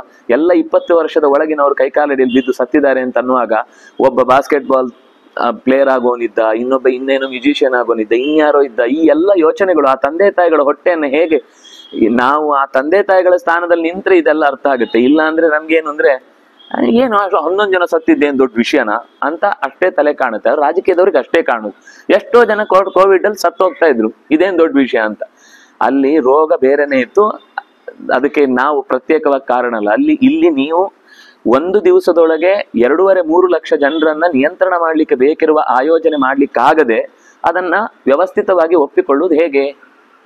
ಬೇಡ ಅಂತ ಹೇಳಿದ ಮೇಲೂ ಒತ್ತಡ ಹೇರಿ ಆಗ್ಲೇಬೇಕು ಅಂತ ಅದು ಅದು ಏನು ಬರೀ ಕ್ರೀಡಾಂಗಣದಲ್ಲಾಗಿದ್ರೆ ಏನೋ ಬೇರೆ ತರ ವ್ಯವಸ್ಥೆ ಮಾಡ್ಬೋದಿತ್ತು. ಅವರ ಜಾಗದಿಂದ ಅಲ್ಲಿಗೆ ಬರ್ಬೇಕು. ಇದು ಯಾಕೆ ಉಸಾಬ್ರಿ? ಇದು ಅಗತ್ಯ ಅಲ್ಲ, ವೃಥಾಚಾರ ತಾನೆ. ಈ ವೃಥಾಚಾರದಲ್ಲಿ ಖಂಡಿತ ಬಲಿಯಾಗುವಂತಹ ಸ್ಥಿತಿಯಲ್ಲಿ ಯಾರೂ ಕೂಡ ನನ್ನ ಮಗು ಸರಿ ಇದೆ ಅಂತ ಹೇಳಲಿಕ್ಕೆ ಬರುವುದೇ ಇಲ್ಲ. ನಾವು ಅದರಲ್ಲಿ ಪಾಲುದಾರರೇ. ನಶ್ರೋತ ಹೇಳಿದ್ ಕೇಳಿಸ್ಕೊಳ್ಳಲ್ಲ, ಸಜ್ಜನರ ಮಾತಿಗೆ ಬೆಲೆ ಇಲ್ಲ. ಯಾರೋ 3ನೇವರು ಹೇಳಿದ್ ಕೇಳಿ ನಿಮ್ಗೆ ಇದರಿಂದ ಮುಂದೆ ನಿಮ್ಮ ಓಟಿಗೆ ತುಂಬಾ ಹೆಲ್ಪ್ ಆಗುತ್ತೆ, ಇಡೀ ರಾಜ್ಯದ ಜನರ ನಿಮ್ಗೆ ಸಪೋರ್ಟ್ ಇದರಿಂದ ಸಿಗುತ್ತೆ, ನೀವು ಇದು ಒಂದು ಆಚರಣೆ ಮಾಡಿದ್ರೆ ನಿಮ್ಗೆ 2 ವರ್ಷ 3 ವರ್ಷ ನಿಮ್ಮ ಎಲ್ಲಾ ತರದ ಸ್ಕೀಮ್ಗಳಲ್ಲಿ ಏನೇನು ಗೋಟಾಳಗಳು ನಡೆದಿದೆ ಅದೆಲ್ಲವನ್ನು ಮುಚ್ಚಿ ಹಾಕಿದಾಗ ಆಗುತ್ತೆ. ಯಾಕಂದ್ರೆ ಅಭಿಮಾನ ಅಷ್ಟು ದೊಡ್ಡದಿದೆ ಅಂತ ಯಾರೋ ಪರಾನ್ವೃಣೀತೆ, ಯಾರೋ 3ನೇವರು ಹೇಳಿದ ಸಲಹೆಯನ್ನ ತೆಗೆದುಕೊಂಡು ಮಾಡಿದಂತಹ ಕೆಲಸದಿಂದ ಗೌಸ್ತ್ಯ ಜತಿ ಭಾರತ, ಭೂಮಿ ಅವನನ್ನು ಬಿಟ್ಟು ಹೋಗುತ್ತೆ. ಅಧಿಕಾರ ಬಿಟ್ಟು ಹೋದ್ರು ದೊಡ್ಡ ವಿಷಯ ಅಲ್ಲ ಈ ವಿಷಯಕ್ಕೆ ಬಂದ್ರೆ. ಅಂದ್ರೆ ಆತರ ಭೂಮಿ, ಗೌಹು ಅಂದ್ರೆ ಭೂಮಿ, ಇಲ್ಲಿ ಗೌಹು ಅಂದ್ರೆ ಹಸು ಅಂತಲ್ಲ, ಹಸು ಬಿಟ್ಟು ಹೋಗುತ್ತೆ ಅಂತ ಅರ್ಥ ಅಲ್ಲ. ಗೌಹು ತ್ಯಜತಿ ಅಂದ್ರೆ ಭೂಮಿ ಅವನ ಕೈ ತಪ್ಪತ್ತೆ. ಅಂದ್ರೆ ಇದು ದುರ್ಯೋಧನನಿಗೆ ಹೇಳ್ತಾ ಇರುವುದು, ನಿನ್ನ ಕೈಯಿಂದ ಭೂಮಿ ಜಾರತ್ತೆ, ಎಚ್ಚರ ಇರ್ಲಿ. ನಾನು ಯಾವ್ದು ಸಿಕ್ಕಿಸಿ ತಂದು ವಿವೇಚನೆ ಮಾಡಿ ಹೇಳ್ತಿಲ್ಲ, ಅಲ್ಲಿ ಬಂದಾಗ ವಿಷಯ ಬರ್ತಿದೆ ಅಷ್ಟೇ. ಪರಾನುರಣೀತೆ ಸ್ವಾನ್ ದ್ವೇಷ್ಟಿ, ಯಾರು ಅದು ಸರಿ ಇಲ್ಲ ಅಂತ ತನ್ನವರೇ ತಮ್ಮ ಹತ್ತಿರದವರು ಹೇಳಿದ ಮಾತುಗಳನ್ನ ದ್ವೇಷ್ಟಿ, ವಿರೋಧಿಸ್ತಾನೆ, ಅಂಥವನು ಯಾವತ್ತು ಭೂಮಿಯ ಆಳುದಾರನಾಗುವುದೇ ಇಲ್ಲ. ಸತ್ವಂ ವಿರುದ್ಧ ತೈರ್ವೀರೈ ಅನ್ಯೇಭ್ಯಸ್ತ್ರಾಣಮಿಚ್ಛಸಿ ಅಶಿಷ್ಟೇಭ್ಯೋ ಸಮರ್ಥೇಭ್ಯೋ ಮೂಢೇಭ್ಯೋ ಭರತರ್ಷಭ. ಏ ಭರತ ಮನೆತನದ ಹಿರಿಯನೇ, ನೀನು ಯಾರು ವೀರರಿದ್ದಾರೋ ಅವರ ವಿರೋಧವನ್ನ ಕಟ್ಟಿಕೊಂಡು ಅನ್ಯೇಭ್ಯ ತ್ರಾಣಮಿಚ್ಛಸಿ, ವೀರರ ಜೊತೆಗೆ ವಿರೋಧ ಕಟ್ಟಿಕೊಳ್ಳುವುದು, ಅಶಿಷ್ಟರಾದ ಅನ್ಯರ ಜೊತೆಗೆ, ಅಶಿಷ್ಟರಾದ ಅಸಮರ್ಥರಾದ ಮೂಢರ ಜೊತೆಗೆ ಫ್ರೆಂಡ್ಶಿಪ್ ಮಾಡಿಕೊಂಡು ಅವರ ಸಹಾಯದಿಂದ ನಾನು ಗೆಲ್ತೇನೆ ಅಂತ ಭಾವಿಸಿ ಕೊನೆಗೆ ಬಾಲಮುದ್ರಿ ಕೂಟ ನಾಯಿ ತರ ಅಲ್ಲಾಡ್ಲಿಕ್ಕಿಲ್ಲ ಅಂತ ಆಗ್ಬಿಡುತ್ತೆ. ನಂಬ್ಕೊಂಡಿತ್ತು ಚೀನಾ ಅದು ಕೊಡುತ್ತೆ, ಟರ್ಕಿ ಇದು ಕೊಡುತ್ತೆ, ಮತ್ತೊಂದು ಕೊಡುತ್ತೆ, ಇನ್ನೊಂದು ಕೊಡುತ್ತೆ ಅಂತ. ಅದು ಟುಸ್ಪಟಾಕಿ ಅಂತ ಯಾರಿಗ್ ಗೊತ್ತು? ಪಕ್ಕದಲ್ಲಿ ಇದ್ದವರು ನಾವು ನೀರು ಕೊಡೋರು ನಾವೇ, ಅವರಿಗೆ ಆಹಾರ ಸರಬರಾಜು ಮಾಡೋರು ನಾವೇ, ನಾವು ನಿಜವಾಗಿ ಅವರ ಪೋಷಕರು. ವಸ್ತುತಃ ತಂದೆ ಭಾರತ ಅದಕ್ಕೆ ಒಂದು ರೀತಿಯಲ್ಲಿ ಹೇಳಲಿಕ್ಕೆ ಹೋದ್ರೆ, ಯಾಕಂದ್ರೆ ಪಾಲಾಗಿ ಬಂದದ್ದು. ಅದನ್ನಾಗಿ ಇದೇ ನೆಲದ ತುಂಡದು. ಅಂದ್ಮೇಲೆ ಅವ್ರು ಎಚ್ಚರದಿಂದ ಈ ಜೊತೆಗೆ ಒಳ್ಳೆ ವ್ಯವಹಾರ ಇಟ್ಟುಕೊಂಡಿದ್ರೆ ಎಲ್ಲ ಸುಖವಾಗಿ ಆಗ್ತಿತ್ತು. ಯಾರೋ 3ನೇವರು ಕುಮ್ಮಕ್ಕು ಕೊಟ್ಟದ್ದನ್ನು ಇಟ್ಟುಕೊಂಡು ಯಾವುದೋ ನೂರ್ ಖಾನ್ ಅಂತ ಅನ್ನೋ ಜಾಗದಲ್ಲಿ ಅವ್ರಿಗೆ ಅಣ್ವಸ್ತ್ರಕ್ಕೆ ಜಾಗ ಕೊಟ್ಟಿದ್ದೇನೆ ಅಂತ ಕೂತ ಒಂದು ಅವ್ಯವಸ್ಥೆಗೆ ಅಲ್ಲಿಗೆ ಬಿತ್ತು. ಅದು ಅಮೆರಿಕದ ನೆಲೆನೂ ಇದೆ ಅದರಲ್ಲಿ, ಅದಕ್ಕೆ ಅವ್ರಿಗೆ ಅಷ್ಟು ಉರಿದಿದ್ದು. ಇಲ್ಲಾಂದ್ರೆ ಈಗ ಮತ್ತೆ ಯಾಕೆ ಅಷ್ಟು ಸಾಲ ಕೊಡಬೇಕು? ಸಾಲ ಕೊಡುವ ಏನಾದ್ರೂ ಒಂದು ಕಾರಣ ಇದೆಯಾ? ಆ ಕೊಟ್ಟದ್ನ ಫಸ್ಟ್ 15 ಎಷ್ಟೋ ಲಕ್ಷ ಆ ಮಸೂದ್ನ ಮನೆ ರೆಡಿ ಮಾಡ್ಲಿಕ್ಕೆ ಕಳಿಸ್ಕೊಟ್ಟಿದ್ದಾರೆ. ಯಾವುದು? ವಿಶ್ವಸಂಸ್ಥೆಯ ಸಾಲವನ್ನ. ಅಂದ್ರೆ ಈ ತರ ದುರವಸ್ಥೆ ಇರುವಂತಹ ಒಳಗೆ ನಾವು ಯಾವುದರಿಂದ ಸತ್ಯವನ್ನು ಹುಡುಕ್ಲಿಕ್ಕೆ ಸಾಧ್ಯ? ಅದರಿಂದಾಗಿ ನೀನು ಅಶಿಷ್ಟರಾದ, ಅಸಮರ್ಥರಾದ, ಮೂಢರಾದ ಮೂರನೆಯವರಿಂದ ತ್ರಾಣವಿಚ್ಛಸಿ ರಕ್ಷಣೆ ಸಿಗುತ್ತೆ ಅಂತ ಅನ್ಕೊಂಡಿದ್ಯಾ? ಖಂಡಿತ ಇಲ್ಲ. ಅಂದ್ರೆ ಅವನ ತಲೆಯಲ್ಲಿ ಕರ್ಣ ಇದ್ದಾನೆ, ಕರ್ಣ ನನಗೆ ಖಂಡಿತ ರಕ್ಷಣೆ ಕೊಡ್ತಾನೆ ಅಂತ. ಕರ್ಣ ಈ ಹಿಂದೆ 2-3 ಸರ್ತಿ ಬಿಟ್ಟು ಓಡೋಗಿದ್ದಾನೆ ಅನ್ನೋದು ಅವನ ಅನುಭವದಲ್ಲೇ ಇದೆ. ಸೇಮ್ ಪಾಕಿಸ್ತಾನಕ್ಕೂ ಅದೇ ತರದ ಅನುಭವ ಆಗಿದೆ ಹಿಂದೆಯೂ. ಆದ್ರೂ ಅದಕ್ಕೆ ಬುದ್ಧಿ ಇನ್ನೂ ಕಲ್ತು ಬರ್ಲಿಲ್ಲ. ಅಂದ್ರೆ ಇದು ಅಂದ್ರೆ ನಾನು ಎಲ್ಲಾ ಕಾಲಕ್ಕೂ ಈ ಮಾತುಗಳು ಹೊಂದುವಂಥದ್ದು ಅಂತ. ಭಾರತ ಇತಿಹಾಸ ಅಂದ್ರೆ ಇದು ರಚನೆ ಆಗುವ ಕಾಲಕ್ಕೆ ಆಗದ್ದು ಮಾತ್ರ. ಆದ್ರೆ ಈಗಕ್ಕೆ ಇತಿಹಾಸ ಅಂದ್ರೆ ಮುಂದೆ ಆಗುವುದನ್ನು ಇದು ಹೇಳಿದೆ ಅಂತ ಆಯ್ತು. ಆದ್ರೆ ಸೂತ್ರ ರೂಪದಲ್ಲಿ ಹೇಳಿರ್ಬೋದು. ಇಲ್ಲಿ ಪಾಕಿಸ್ತಾನ ಅನ್ನೋ ಶಬ್ದ ಇಲ್ಲ, ಅಥವಾ ಚೀನಾ ಅನ್ನೋ ಶಬ್ದ ಇಲ್ಲ, ಭಾರತ ಅನ್ನೋ ಶಬ್ದ ಇಲ್ಲ. ಆದ್ರೆ ಈ ಒಂದು ಸಿಚುವೇಶನ್ ಇದೆಯಲ್ಲ, ಇದು ಎಲ್ಲಾ ಕಾಲಕ್ಕೂ ಹೀಗೆ ನಡೆಯುವುದು ಅಂತ. ಇದು ನಮಗೆ ಇತಿಹಾಸ ಶಬ್ದದ ಅರ್ಥ. ಹಿಸ್ ಸ್ಟೋರಿ ಇತಿಹಾಸ ಅಂತ ಒಂದು ಸಿನಿಮಾ ಬಂದು ಪಾಪ ಹಂಗೆ ಕಳ್ಸ್ಕೊಂಡು ಹೋಯ್ತು. ಅದು ಯಾಕಂದ್ರೆ ಜನರಿಗೆ ಅಂತದ್ರಲ್ಲಿ ಆಸಕ್ತಿಯೇ ಇಲ್ಲ. ಯಾಕಂದ್ರೆ ನಾವು ಅಷ್ಟೂ ಮೂರ್ಖರಾಗ್ಬಿಟ್ಟಿದೀವಿ. ಮೂಲದಲ್ಲಿ ಯಾವುದು ಸತ್ಯ ಅಂತ ಹುಡುಕ್ಲಿಕ್ಕೆ ಹೋದಾಗ ಅದನ್ನ ಕೇಳಲಿಕ್ಕಿರೋರು 2 ಮಂದಿ. ಏನಾದ್ರೂ ಒಂದು ಅವ್ಯವಸ್ಥಿತವಾದದ್ದನ್ನ ರಂಗಾಗಿ ಹೇಳ್ತಾರೆ ಅಂತ ಬಂದಾಗ ಅದನ್ನ ಕೇಳಲಿಕ್ಕೆ 100 ಮಂದಿ. ಅದು ಎಲ್ಲ ಕಾಲದಲ್ಲೂ ಇದ್ದದ್ದೇ. ಈಗ್ಲೂ ನೋಡಿ, ಇಷ್ಟು ಜನ ಒಳ್ಳೇದನ್ನ ಹೇಳಿದ್ರು ಅವನು ಪ್ರತ್ಯುತ್ತರವನ್ನು ಗಮನಿಸಿ ನೀವು. ಆಮೇಲೆ ಅವನು ಹೇಗೆ ನಮ್ಗೆ ಕನ್ವಿನ್ಸ್ ಆಗ್ಬಿಡುತ್ತೆ, ಹೌದು ದುರ್ಯೋಧನನಿಗೆ ಈಗಾದ್ರೂ ನಿರ್ಧಾರ ಮಾಡ್ಲಿಕ್ಕೆ ಅವಕಾಶ ಇದೆ, ಬಿಟ್ಬಿಡ್ಲಿ ಅಂತ. ಹಾಗೇನೆ ನಾವು ಇಡೀ ಜಗತ್ತಿನ ಎಲ್ಲಾ ದೇಶಗಳ ಇತಿಹಾಸದ ಪುಟಗಳನ್ನ ತೆಗೆದಾಗ ಅವರಿಗೆ ತಪ್ಪನ್ನ ತಿದ್ದಿಕೊಳ್ಳಿಕ್ಕೆ ಅವಕಾಶ ಇದ್ದಾಗಲೆಲ್ಲೋ ಕಡೆ ಸಂದರ್ಭದಲ್ಲೂ ಅವ್ರ ಮನ್ಸಲ್ಲಿ ಏನಿರುತ್ತೆ ಅಂದ್ರೆ, ನಾವು ಅಷ್ಟು ಪಕ್ಕ ಸೋಲುವವರಲ್ಲ. ಆತ್ಮಾಭಿಮಾನ ಬೇರೆ, ಓವರ್ ಕಾನ್ಫಿಡೆನ್ಸ್ ಬೇರೆ, ಎರಡಕ್ಕೂ ತುಂಬಾ ವ್ಯತ್ಯಾಸ ಇದೆ. ಆದ್ರೆ ನಮ್ಮಲ್ಲಿ ದುರ್ಯೋಧನನ ವ್ಯವಸ್ಥಿತಿ ಏನ್ ಕಾಣುತ್ತೋ ಅದು ಎಲ್ಲೆಲ್ಲ ಈ ಇವತ್ತಿನ ಜಗತ್ತಿನಲ್ಲಿ ಸೋಲು ಗೆಲುವಿನ ಆಟಗಳು ನಡೀತಾ ಇದೆಯೋ ಅಲ್ಲೆಲ್ಲ ಅಪ್ಲೈ ಆಗುವಂತಹ, ಮುಂದೆಯೂ ಇದೇ ರೀತಿ ನಡೆಯುವಂಥದ್ದೇ ಇತಿಹಾಸ. ಅದಕ್ಕೆ ಹಿಸ್ಟ್ರಿ ಅಂತ ಅನ್ನುವ ಶಬ್ದ ಪರ್ಯಾಯ ಪದ ಅಲ್ಲ. ಇತಿಹಾಸ ಶಬ್ದಕ್ಕೆ ಹಿಸ್ಟ್ರಿ ಅನ್ನೋದು ಪರ್ಯಾಯ ಪದ ಅಲ್ಲ. ಹಿಸ್ಟ್ರಿ ಅನ್ನುವ ಶಬ್ದ ಇತಿಹಾಸದ ಅನೇಕ ಅರ್ಥಗಳಲ್ಲಿ ಒಂದು. ಇತಿಹಾಸಕ್ಕೆ ಹಿಸ್ಟ್ರಿ ಮಾತ್ರ ಅರ್ಥ ಅಲ್ಲ, ಇನ್ನೂ ಹಲವಾರು ಅರ್ಥಗಳಲ್ಲಿ ಅದು ಒಂದು ಅರ್ಥ ಅಷ್ಟೇ. ಭೂತಾರ್ಥವನ್ನ ಮಾತ್ರ ಹೇಳುವ ಹಿಸ್ಟ್ರಿ ಅನ್ನೋದು ಭೂತದ ಅರ್ಥಕ್ಕೆ ಇತಿಹಾಸ ಅನ್ನುವ ಅರ್ಥ ಕೂಡುತ್ತೆ. ಆದ್ರೆ ವರ್ತಮಾನಕ್ಕೆ, ಭವಿಷ್ಯತ್ತಿಗೆ ಹಿಸ್ಟ್ರಿ ಅನ್ನೋ ಶಬ್ದ ಕೂಡುವುದಿಲ್ಲ. ಆದ್ರಿಂದಾಗಿ ಅದು ತತ್ಕಾಲದ್ದು. ಅದು ಈ ಕಾಲದಲ್ಲಿ ಈಗ ರಿಲೆವೆಂಟ್ ಆಗಿ ನಡೆಯುವ ಘಟನೆಗಳಿಗೆ ಈಗೀಗದ್ದಕ್ಕೆ ನಾವು ಹಿಸ್ಟ್ರಿ ಅನ್ನೋ ಶಬ್ದ ಹಾಕುದಿಲ್ಲ ಅಂದ್ಮೇಲೆ ಇತಿಹಾಸ ಶಬ್ದಕ್ಕೆ ಹಿಸ್ಟ್ರಿ ಅನ್ನೋ ಶಬ್ದ ತದ್ಭವ ರೂಪ ಅಲ್ಲ, ಅಥವಾ ಪರ್ಯಾಯ ರೂಪ ಅಲ್ಲ, ಸಿನಾನಿಮ್ ಅಲ್ಲ ಅದು. ಕೋಹಿ ಚಕ್ರಂ ಸಮಾಜ್ಞಾತೀನ್ ಅತಿಕ್ರಮ್ಯ ಮಹಾರಥಾನ್ ಅನ್ಯೇಭ್ಯಸ್ತ್ರಾಡಮಾಶಂಸೇತ್ ತ್ವದನ್ಯೋ ಭುವಿ ಮಾನವ. ನಾನೇನು ಹೇಳಬೇಕು ದುರ್ಯೋಧನ? ನಿನ್ನ ಹೊರತುಪಡಿಸಿ ಯಾರಾದ್ರೂ ಭೂಮಿಯಲ್ಲಿ ಶಕ್ರರಿಗೆ ಸಮಾನನಾದ, ಇಂದ್ರ ಸ್ಥಾನದಲ್ಲಿ ಇರುವ ಎಲ್ಲ ದೇವತೆಗಳಿಗೆ ಸಮಾನರಾಗಿರುವಂತಹ ಮಹಾರಥರನ್ನ ದೂರಕ್ಕಿಟ್ಟು ಬೇರೆಯವರಿಂದ ರಕ್ಷಣೆ ಪಡೀತೇನೆ ಅಂತ ನೀನು ಆಲೋಚನೆ ಮಾಡ್ತಾ ಇದ್ದಿ ಅಂದ್ರೆ ಅದು ಬಹುಶಃ ನಿನ್ನಂಥವ್ನು ಮಾತ್ರ ಯೋಚನೆ ಮಾಡ್ಲಿಕ್ಕೆ ಸಾಧ್ಯ. ಇದು ಒಂಥರ ಕೊಂಕು ಹೌದು, ಸತ್ಯವೂ ಹೌದು. ನೀನ್ ಮಾತ್ರ ಹೀಗೆ ಯೋಚನೆ ಮಾಡ್ಲಿಕ್ಕೆ ಸಾಧ್ಯ. ಜಗತ್ತಲ್ಲಿ ಯಾರು ಕೂಡ ಶಕ್ರ ಸಮರಾದಂತಹ ವೀರರ ಜೊತೆಗೆ ನಾನು ಸಂಧಾನ ಮಾಡುವುದು ಹೊರತುಪಡಿಸಿ ತದ್ವಿರೋಧಿಗಳನ್ನೇ ಸಪೋರ್ಟಿಗೆ ಬೆಂಬಲವಾಗಿಟ್ಟುಕೊಂಡು ನಾನು ಯುದ್ಧ ಮಾಡ್ತೇನೆ ಅಂತ ಬಯಸೋನು ತ್ವದ್ದುವಿನ ನಿನ್ನನ್ನು ಹೊರತುಪಡಿಸಿ ಬೇರೆ ಯಾರು ಮಾಡ್ಲಿಕ್ಕೆ ಸಾಧ್ಯ ಇಲ್ಲ. ಜನ್ಮ ಪ್ರಭೃತಿ ಕೌಂತೆಯ ನಿತ್ಯಂ ವಿನಿಕೃತಾತ್ವಯ ನಚ ತೇಜಾತು ಕುಪ್ಯಂತಿ ಧರ್ಮಾತ್ಮಾನೋ ಹಿ ಪಾಂಡವ. ಏನ್ ಹೇಳಿ, ಹುಟ್ಟಿದಾಗಿನಿಂದ ಅವರನ್ನ ನೀನು ದ್ವೇಷಿಸ್ತಾ ಬಂದಿದ್ದಿ. ಒಂದು ದಿವಸ ಅಲ್ಲ, ಹುಟ್ಟಿದಾಗಲೇ.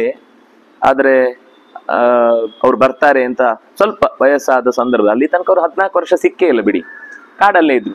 ಆದ್ರೆ ಅವ್ರ ಬಗ್ಗೆ ಎಲ್ಲ ಕಡೆ ಹೇಳ್ಕೊಂಡು ತಿರುಗ್ತಿದ್ದ, ಅದು ತಂದೆಗೆ ಹುಟ್ಟಿದ ಮಕ್ಕಳಲ್ಲ ಅಂತ. ಚಿಕ್ಕ ವಯಸ್ಸಿನಲ್ಲೇ ನಾವು ಕೆಲವೊಮ್ಮೆ ಮಕ್ಕಳು ಮಾತಾಡೋದು ನೋಡಿದೆ, ಯಾರ್ದು ದೊಡ್ಡವ್ರದ್ದು ಹೇಳುದು ಕೇಳುದಿರ್ಬೋದು. ಆದ್ರೆ ಇವನು ಬೇಕು ಅಂತ ಆ ವಿಷಯವನ್ನ ಎಲ್ಲರಲ್ಲಿ ಅದೊಂದು ತಲೆಯಲ್ಲಿ ಮೂಡಬೇಕು ಅಂತ ಒಂದು ಹವಾ ಕ್ರಿಯೇಟ್ ಮಾಡ್ಲಿಕ್ಕೋಸ್ಕರ ಅವರನ್ನು ವಿರೋಧಿಸಿಕೊಂಡೇ ಬಂದದ್ದು. ಜನ್ಮ ಪ್ರಭೃತಿ, ಹುಟ್ಟಿನಿಂದ ಹಿಡಿದು ನೀನು ನಿತ್ಯಂ ವಿನಿಕೃತಾಹತ್ವಯ. ವಿನಿಕೃತ ಅಂದ್ರೆ ಅವರಿಗೆ ಅಪಕಾರ ಮಾಡಿದ್ದು, ಅನ್ಯಾಯ ಮಾಡಿದ್ದು, ನಿಕೃತಿಯನ್ನೇ ಮಾಡಿದ್ದು ನೀನು. ಆದ್ರೂ ನತೇ ಜಾತುನ ಕುಪ್ಯಂತಿ, ಇಷ್ಟಾದ್ರೂ ಅವ್ರು ನಿನ್ ಬಗ್ಗೆ ಕೋಪ ಮಾಡ್ಕೊಳ್ಳಿಲ್ಲ. ಆಗ್ಲಿ, ಸಂಧಾನ ಆಗುದಾದ್ರೆ, ರಕ್ತಪಾತ ತಪ್ಪುದಾದ್ರೆ ಆಗ್ಲಿ ಅಂತಾನೆ ಯೋಚನೆ ಮಾಡಿ ಧರ್ಮಾತ್ಮಾನೋ ಹಿ ಪಾಂಡವಾಹ, ಅವರು ಧರ್ಮದಲ್ಲಿ ಮನಸ್ಸಿಟ್ಟವರು ಹೊರತು ನಮಗೆ ಹಿಂದೆ ತೊಂದರೆ ಮಾಡಿದ್ಮೇಲೆ ನಾವು ಅವನನ್ನು ಉಳಿಸ್ಲಿಕ್ಕೆ ಸಾಧ್ಯವೇ ಇಲ್ಲ. ಏನಾದ್ರೂ ಸರಿ, ಅವನು ಸಂಧಾನ ಮಾಡ್ತಾನೆ ಅಂದ್ರು ಹೋದ ಅವನನ್ನ ಅರಮನೆಯಲ್ಲಿ ಆದ್ರೂ ಮಲಗಿದ್ದಾಗಾದ್ರೂ ಹೊಡೆದುಕೊಳ್ತೇವೆ ಅನ್ನುವಂತಹ ಹುಚ್ಚು ಆಲೋಚನೆ ಮಾಡಿದವರು ಅಲ್ಲ ಅವರು. ಅವರು ಧರ್ಮಾತ್ಮಾನಃ. ಮಿಥ್ಯೋಪಚರಿತಾಸ್ತಾತ ಜನ್ಮ ಪ್ರಭೃತಿ ಬಾಂಧವಾಹ ತ್ವಯಿ ಸಂಬದ್ಧವಾ ತ್ವಯಿ ಸಮ್ಯಂಗ್ ಮಹಾಬಾಹೋ ಪ್ರತಿಪನ್ನ ಯಶಸ್ವಿನಃ. ಅವರಿಗೆ ಯಾವಾಗಲೆಲ್ಲ ನೀನು ಪ್ರೀತಿ ತೋರಿಸಿದ್ಯೋ ಆ ಎಲ್ಲಾ ಸಂದರ್ಭದಲ್ಲೂ ನಿನ್ನೊಳಗೊಂದು ಮೋಸ ಇತ್ತು. ಉಂಡೆ ಕೊಡ್ತೇನೆ ಅಂತ ಕರ್ಕೊಂಡು ಹೋಗಿ ಕೊಟ್ಟದ್ ವಿಷದ ಲಡ್ಡಿಗೆ, ಈಜ್ಲಿಕ್ಕೆ ಹೋಗೋಣ ಅಂತ ಕರ್ಕೊಂಡು ಹೋಗಿ ಕೈಕಾಲು ಕಟ್ಟಿ ಪ್ರಮಾಣ ಕೊಟ್ಟಿ ಗೆಸ್ತದ್ದು, ನಿಮ್ಗೊಂದು ಅರಮನೆ ಕಟ್ಟಿ ಕೊಡ್ತೇನೆ ಅಂತ ಹೇಳಿ ಅವರನ್ನು ಸುಡ್ಲಿಕ್ಕೆ ಪ್ರಯತ್ನ ಮಾಡಿದ್ದು. ಎಷ್ಟು ನಮಗೆ ಈ 3-4 ಪ್ರಸಂಗ ಬಿಟ್ರೆ ಬೇರೆ ನೆನಪಿಲ್ಲ. ಆದ್ರೆ ಒಂದು ಮಾತು ಹಿಂದೆ ಏನ್ ಬಂದಿದೆ ಅಂದ್ರೆ, ವಿದುರ ಇಂತಹ 100 ಅಪಾಯಗಳನ್ನ ಯುಧಿಷ್ಠಿರ ಕುಂತಿಯರ ಬಳಿ ಡಿಸ್ಕಸ್ ಮಾಡಿ ಪಾಂಡವರನ್ನ ತಪ್ಪಿಸಿದ್ದ ಅಂತಿದೆ. ಇದು 1-2 ಪ್ರಸಂಗ, ನಮ್ಗೆ 2-3 ಉಲ್ಲೇಖ ಮಾಡಿದ್ದಾರಷ್ಟೇ. ಉಳಿದದ್ದೆಲ್ಲ ಹೀಗೆ ಹಲವು ಬಾರಿ ಮಾಡಿದ ಪ್ರತಿ ಒಂದು ಅಪಾಯದ ಹೊತ್ತಿನಲ್ಲೂ ಎಚ್ಚರಿಕೆಯ ಕರೆಗಂಟೆಯಾಗಿ ವಿದುರ ಇದ್ದದ್ರಿಂದ ಅವರು ಬಚಾವಾದ್ರು. ಆದ್ರೂ ಪಾಂಡವರದನ್ನು ಯಾವುದನ್ನು ಇವತ್ತಿಗೂ ನೆನ್ಪಿಟ್ಕೊಂಡು ನಿನ್ ವಿರುದ್ಧ ಹಠ ಸಾಧಿಸ್ತಾ ಇಲ್ಲ. ಅವ್ರ ಹತ್ರ ಯಾಕೆ ಇಷ್ಟು ನಮ್ಮನ್ನ ಅನ್ಯಾಯ ಮಾಡಬೇಕು ಅಂತ ಹೊರಟವರಿಗೆ ನಾವು ಯಾವತ್ತೂ ಕೂಡ ಅವ್ರ ಜೊತೆ ಕೈ ಮೇಲಾಯಿಸ್ಲಿಕ್ಕೆ ಇಷ್ಟಪಡಲ್ಲ ಅಂತ ಅವ್ರು ಮಾತು ಹೇಳಿಲ್ಲ. ಈಗಲೂ ದೊಡ್ಡಪ್ಪನಿಗೆ ಬೇಸರ ಆಗ್ಬಾರ್ದು, ದುರ್ಯೋಧನಾದಿಗಳು ನಮ್ಮ ನೆಪದಿಂದ ಸಾಯ್ಬಾರ್ದು ಅನ್ನೋದಕ್ಕೋಸ್ಕರ ಅವ್ರು ಒಪ್ಪಿಕೊಂಡು ಬಂದಿದ್ದಾರೆ. ತ್ವಯಿ ಸಮ್ಯಕ್, ನೀನ್ ಚೆನ್ನಾಗಿ ಅವರನ್ನು ಮೋಸ ಮಾಡಿದ್ದಿ, ಪ್ರತಿ ಹಂತಕ್ಕೂ ಅವರನ್ನು ಮೋಸ ಮಾಡ್ತಾನೆ ಬಂದಿದ್ದಿ. ಆದ್ರೆ ಅವರು ಯಶಸ್ವಿನಃ ಪ್ರತಿಪನ್ನ, ಎಲ್ಲದರಲ್ಲೂ ಎಲ್ಲ ಅಪಾಯದಿಂದಲೂ ಪಾರಾಗಿ ಬಂದ್ರು. ಅದು ಅವರ ಸ್ವ ಸಾಮರ್ಥ್ಯದಿಂದ. ಅವರಿಗಿದ್ದಂತಹ ಆ ವೀರೋಚಿತವಾದಂತಹ, ಇಲ್ಲಾಂದ್ರೆ ಯಾರಾದ್ರೂ ಇಷ್ಟು ಸರ್ತಿ ತಮ್ಮ ಮೇಲೆ ದಾಳಿ ಆದಾಗ ತಾವೇ ಆತ್ಮಹತ್ಯೆ ಮಾಡ್ಕೊಂಡ್ಬಿಡ್ತಿದ್ರು. ಆಗಲಿ ಎಲ್ಲಿ ಹೋದ್ರು ನಮ್ಮನ್ನು ಕೊಂದೇ ಕೊಲ್ತಾರೆ ಅಂತ ತಾವೇ ತಮಗೇನಾದ್ರೂ ತೊಂದರೆ ಮಾಡ್ಕೊಳ್ತಿದ್ರು. ಆದ್ರೆ ಯಶಸ್ವಿನಃ, ಅವರು ಹಾಗೆ ಬಲಿಯಾಗ್ಲಿಲ್ಲ. ತ್ವಯಾಪಿ ಪ್ರತಿಪತ್ತವ್ಯಂ ತಥೈವ ಭರತರ್ಷಭ ಸ್ವೇಷು ಬಂಧುಷು ಮುಖ್ಯೇಶು ಮನ್ಯುವಶಮನ್ವಗಾಹ. ಎಷ್ಟು ಚೆನ್ನಾಗಿದೆ. ಸಿಟ್ಟುಗೊಳ್ಳದಿರಪ್ಪ, ಮನ್ಯುವಶಂ ಅನ್ವಗಾಹ. ಕೋಪದ ಕೈಯಲ್ಲಿ ಬುದ್ಧಿ ಕೊಡಬೇಡ. ಯಾವತ್ತೂ ನೀನು ನಿನ್ನ ತಲೆಯಿಂದ ಯೋಚನೆ ಮಾಡು, ನಿನ್ನ ಆಗ್ರಹದಿಂದ ಯಾವುದನ್ನು ಯೋಚನೆ ಮಾಡಬೇಡ. ಅವರು ನಿನಗೆ ಹೇಗೆ ವಿಶ್ವಾಸವನ್ನ ತೋರಿಸ್ತಾ ಇದ್ದಾರೋ ನೀನು ಕೂಡ ಅವರಲ್ಲಿ ತಥೈವ ಪ್ರತಿಪತ್ತವ್ಯಂ, ನೀನು ಅವರಿಗೆ ವಿಶ್ವಾಸ ತೋರಿಸ್ಬೇಕು. ಯಾಕೆಂದ್ರೆ ಯಾವತ್ತೂ ಮುಖ್ಯವಾದ ತನ್ನ ಬಂಧುಗಳಲ್ಲಿ ಅವಿಶ್ವಾಸವನ್ನ ಮಾಡ್ಕೊಳ್ಬಾರದು. ಅವ್ರ ಮೇಲೆ ಮನ್ಯು ಅಂದ್ರೆ ಕೋಪವನ್ನ ತೋರಬಾರದು ಅವ್ರ ಮೇಲೆ. ಅದು ಯಾವತ್ತಿಗೂ ನಮ್ಮ ಅತ್ಯಂತ ಹತ್ತಿರದವರನ್ನ ನಾವು ದೂರ ಮಾಡ್ಕೊಂಡ್ರೆ ನಮ್ಮ ಎಲ್ಲ ವೀಕ್ನೆಸ್ಗಳು ಅವರಿಗೆ ಗೊತ್ತಿರುವುದು, ಅವರೇ ನಮ್ಮನ್ನ ಆಟ ಆಡಿಸ್ಲಿಕ್ಕೆ ಸಾಧ್ಯ ಆಗುದು. ಅದರಿಂದಾಗಿ ಅಂಥವರನ್ನ ಯಾವತ್ತು ವಿರೋಧ ಕಟ್ಟಿಕೊಂಡು ಬದುಕಬಾರದು.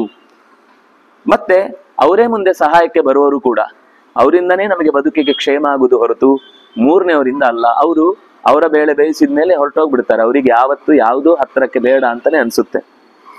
ತ್ವಯಾ ತ್ರಿವರ್ಗಯುಕ್ತ ಪ್ರಾಜ್ಞಾನಾಂ ಆರಂಭೋ ಭರತರ್ಷಭ ಧರ್ಮಾರ್ಥೌ ಅನುರುದ್ಧ್ಯಂತೆ ತ್ರಿವರ್ಗಾ ಸಂಭವೇ ನರಾಃ. ಧರ್ಮ ಅರ್ಥ ಕಾಮ ಅನ್ನುವ 3 ವರ್ಗಗಳ ಬಗೆಗೆ ಆಲೋಚನೆ ಮಾಡಿಯೇ ಪ್ರಾಜ್ಞರು ಯಾವುದೇ ಕರ್ಮಗಳನ್ನ ಆರಂಭಿಸುತ್ತಾರೆ. ಆರಂಭ ಅಂದ್ರೆ ಇಲ್ಲಿ ಕರ್ಮ ಅಂತ ಅರ್ಥ, ಪ್ರಯತ್ನ ಪೂರ್ವಕವಾದ ಕ್ರಿಯೆಗೆ ಆರಂಭ ಅಂತ ಹೇಳುದು. ಯಸ್ಯ ಸರ್ವೇ ಸಮಾರಂಭ ಕಾಮ ಸಂಕಲ್ಪ ವರ್ಜಿತಾ ಅಂತ ಗೀತೆಯಲ್ಲಿ ಕೃಷ್ಣ ಹೇಳುವಾಗ ಸಮಾರಂಭ ಅಂತ ಹೇಳುದು ಕರ್ಮಗಳನ್ನೇ. ಧರ್ಮಾರ್ಥವು ಅನುರುದ್ಧಂತೆ. ಆಗೇನಾಗುತ್ತೆ, 3 ವರ್ಗಗಳು ಸರಿಯಾಗಿ ಗಮನ ಕೊಟ್ಟು ಅದು ನಡೀಲಿಕ್ಕೆ ಬೇಕಾಗುವ ಹಾಗೆ ವ್ಯವಸ್ಥೆ ಮಾಡಿದ್ರೆ ಅದು ಫಲಿಸತ್ತೆ. ನಮ್ಗೆ ಯಾವುದೋ ಒಂದು ಬೇಕು ಅನ್ನೋದಕ್ಕೆ ಮಾತ್ರ ಗಮನ ಕೊಟ್ಟು ಧರ್ಮಾರ್ಥಗಳನ್ನ ಪರಿತ್ಯಾಗ ಮಾಡಿದ್ರೆ ಕಾಮ ಮಾತ್ರ ಅಪೇಕ್ಷಿತ ಅಂತ.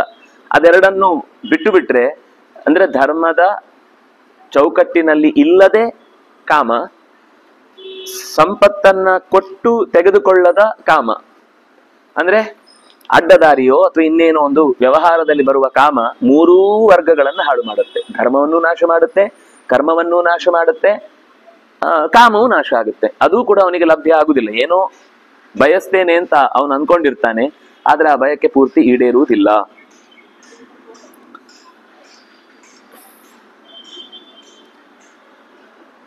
ಪೃಥಕ್ಚ ವಿನಿವಿಷ್ಟಾನಾಂ ಧರ್ಮಂ ಧೀರೋನುರುಧ್ಯತೆ ಮಧ್ಯತೋರ್ಥಂ ಕಲಿಂಬಾಲಃ ಕಾಮಮೇವಾನುರುಧ್ಯತೆ.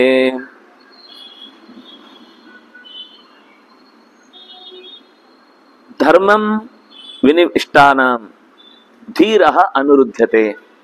ಧರ್ಮವನ್ನ ಆಶ್ರಯಿಸಿ, ವಿನಿವಿಷ್ಟ ಅಂದ್ರೆ ಚೆನ್ನಾಗಿ ಅದರಲ್ಲೇ ತೊಡಗಿದವರು, ಧರ್ಮವನ್ನೇ ಮನಸ್ಸಿನಲ್ಲಿ ಇಟ್ಟುಕೊಂಡು ಯಾವ ಕರ್ಮವನ್ನು ಮಾಡುತ್ತಾರೋ ಅವರು, ಅಂದ್ರೆ ಧರ್ಮ ಮತ್ತು ಮೋಕ್ಷ ಎರಡರ ಮಧ್ಯದಲ್ಲಿ ಅರ್ಥಕಾಮಗಳಿದ್ರೆ ಅದಕ್ಕೆ ಬಲ ಬರುತ್ತೆ. ಯಾವಾಗ ಈ ಅರ್ಥಕಾಮಗಳು ಸುತ್ತ ಬಂದು ಧರ್ಮ ಮೋಕ್ಷಗಳು ಅದರ ಮಧ್ಯದಲ್ಲಿ ಸಿಕ್ಕಾಕೊಂಡ್ರೆ ಅವಾಗ ಅದು ಅರ್ಥವೂ ಇಲ್ಲ, ಧರ್ಮವೂ ಇಲ್ಲ, ಕಾಮವೂ ಇಲ್ಲ, ಮೋಕ್ಷವೂ ಇಲ್ಲ, ಎಲ್ಲವೂ ಕೂಡ ಬುಡ ಸಹಿತ ಕಿತ್ತು ಹೋಗ್ಬಿಡುತ್ತೆ. ತನಗೆ ಒದಗುವ ಸಂತೋಷವನ್ನೇ ಅವನೇ ತಡ್ಕೊಂಡ ಹಾಗಾಗುತ್ತೆ, ಕಳ್ಕೊಂಡ ಹಾಗಾಗುತ್ತೆ. ಇಂದ್ರಿಯೈ ಪ್ರಾಕೃತೋ ಲೋಭಾತ್ ಧರ್ಮಂ ವಿಪ್ರಜಹಾತಿಯ ಕಾಮಾರ್ಥವು ಅನುಪಾಯೇನ ಲಿಪ್ಸಮಾನೋ ವಿನಶ್ಯತಿ. ಬಯಕೆಗಳನ್ನು ಈಡೇರಿಸಿಕೊಳ್ಳುವುದರಲ್ಲಾಗ್ಬೋದು, ಸಂಪತ್ತನ್ನು ಗಳಿಸುವುದರಲ್ಲಾಗ್ಬೋದು ಒಂದು ಉಪಾಯ ಬೇಕು, ಪೂರ್ವ ಸಿದ್ಧತೆ ಬೇಕು. ಅದನ್ನ ಯಾರು ಹೊಂದಿರ್ತಾನೋ ಅವನು ಅದನ್ನ ಕಾಲಕ್ಕೆ ಸರಿಯಾಗಿ ಗಳಿಸ್ತಾನೆ. ಅಂದ್ರೆ ಈಗ ಲೋಕದಲ್ಲಿ ಕೆಲವು ಕಾಲದಲ್ಲಿ ಕೆಲವು ಹಣ್ಣು ಬರುತ್ತೆ ಅಂತ ಇಟ್ಕೊಳ್ಳಿ. ನಮ್ಗೆ ಆಸೆ, ನಾವು ನಮ್ಮ ಪ್ರತಿಷ್ಠೆ ತೋರ್ಬೇಕು ಅಂತ ಹೇಳಿ ಜಾಸ್ತಿ ದುಡ್ಡು ಕೊಟ್ಟು ಅಕಾಲದಲ್ಲಿ ಬೆಳೆದ ಹಣ್ಣನ್ನ ತಂದು, ಆಗ ಈಗೆಲ್ಲ ಒಂದು 50 ರೂಪಾಯಿಗೆ ಸಿಗುತ್ತೆ ಅಂತ ಇಟ್ಕೊಳ್ಳಿ 1 kg ಮಾವಿನ ಹಣ್ಣು. ಅವನಿಗೆ 500 ರೂಪಾಯಿ ಆದ್ರೂ ಸರಿ ತರಿಸಿ ನನ್ನ ಪ್ರತಿಷ್ಠೆ ತೋರ್ಬೇಕು ಅಂತ ವ್ಯವಸ್ಥೆ ಮಾಡಿದ. ಅದು ಬೇಗ ಹಣ್ಣು ಮಾಡ್ಬೇಕು ಅಂತ ಅದಕ್ಕೆಲ್ಲ ಪೌಡರ್ ಹಾಕಿಯೋ ಏನ್ ಹಾಕಿಯೋ ವ್ಯವಸ್ಥೆ ಮಾಡಿ ಕಳಿಸ್ಬಿಟ್ಟಿರ್ತಾರೆ. ಅದು 2 ದಿವಸ ಇಟ್ಟ ಮೇಲೆ ಗೊತ್ತಾಗುತ್ತೆ, ಮೇಲೆ ತುದಿ ಮಾತ್ರ ಹಸಿರೇ ಇರುತ್ತೆ, ಉಳಿದ ಕಡೆ ಯಾಕೆಂದ್ರೆ ಅಲ್ಲಿ ಮಾತ್ರ ಪೌಡರ್ ಬಿದ್ದಿರಲ್ಲ, ಯಾಕಂದ್ರೆ ಸ್ಪ್ರೇ ಮಾಡೋದು. ಆ ಭಾಗ ಬಿಟ್ಟು ಉಳಿದದೆಲ್ಲ ಹಣ್ಣಾಗಿರುತ್ತೆ. ಅನ್ನೊಂದು ಹಾಕಿದ ಮೇಲೆ ಗೊತ್ತಾಗುತ್ತೆ ಇದಕ್ಕೆ 1 kg ಹಣ್ಣು ಸಾಕಾಗುದು, 1 kg ಹಣ್ಣಿಗೆ 2 kg ಬೆಲ್ಲ ಹಾಕ್ಬೇಕು ಅಂತ. ಅಂದ್ರೆ ಕೆಲಸ ಕೆಟ್ಟು ಹೋಯ್ತು. ಯಾವುದು ಯಾವ ಕಾಮನೆಯನ್ನ ಯಾವ ಕಾಲದಲ್ಲಿ ಮಾಡಬೇಕು ಆಗ ಅದನ್ನು ಗಳಿಸಿದ್ರೆ ಅದು ಲಾಭ. ಎಲ್ರಿಗೂ ಅದು ಸಿಗ್ತಾ ಇದೆ ಅಂದಾಗ ನಾವು ತಗೊಂಡ್ರೆ ಸಂತೋಷ. ಯಾರಿಗೂ ಸಿಗದೆ ಇದ್ದಾಗ್ಲೂ ನಾನು ಅದನ್ನು ಸಂಪಾದಿಸ್ಬೇಕು ಅಂತ ಹೋದ್ರೆ, ತತ್ಕಾಲದಲ್ಲಿ ಬೆಳೆಯದೇ ಇದ್ದದ್ದನ್ನು ತರ್ಲಿಕ್ಕೆ ಹೋದ್ರೆ ಹೇಗೋ ಹಾಗೆ ಅಂತ ಒಂದು ಸುಮ್ಮನೆ ಉದಾಹರಣೆ ಕೊಟ್ಟಿದ್ದು. ಇದು ಎಲ್ಲಕ್ಕೂ ಒಂದು ವ್ಯವಸ್ಥೆ ಇದೆ. ಆ ವ್ಯವಸ್ಥೆ ಒಳಗ್ ಬಂದ್ರೆ ಅದು ಪೂರ್ಣವಾದ ಸುಖ ಕೊಡುತ್ತೆ. ಅದನ್ನು ಮೀರಿ ನಾವು ನನ್ಗೆ ಬೇಕಾದಾಗ ಆಗ್ಬೇಕು, ನಾನ್ ರಾಜ, ಅದು ಹೇಳಿದಾಗ ಕೇಳ್ಬೇಕು. ಈ ಗಂಧರ್ವರ ಹತ್ರ ಹೋಗಿ ಅವನು ಆ ಘೋಷಯಾತ್ರೆ ಮಾಡುವಾಗ ನಾನ್ ರಾಜ, ನಾನ್ ಹೇಳಿದಾಗೆ ನೀವೆಲ್ಲ ಹೊರಡಬೇಕು ಅಂತ. ಎಲ್ಲಿದೆ ಆ ರೂಲ್ಸು? ನಾವು ಮುಗಿಸಿದ್ಮೇಲೆ ಬೇಕಾದ್ರೆ ಬನ್ನಿ ಅಂತ ವಾಪಸ್ ಬೈದ್ ಕಳಿಸಿದ್ರು. ಅವನಿಗೆ ಸಿಟ್ಟು ಬಂತು. ಕಾದಿದ್ರೆ ಸ್ವಲ್ಪ ಏನ್ ಮರ್ಯಾದೆ ಹೋಗ್ತಿರ್ಲಿಲ್ಲ.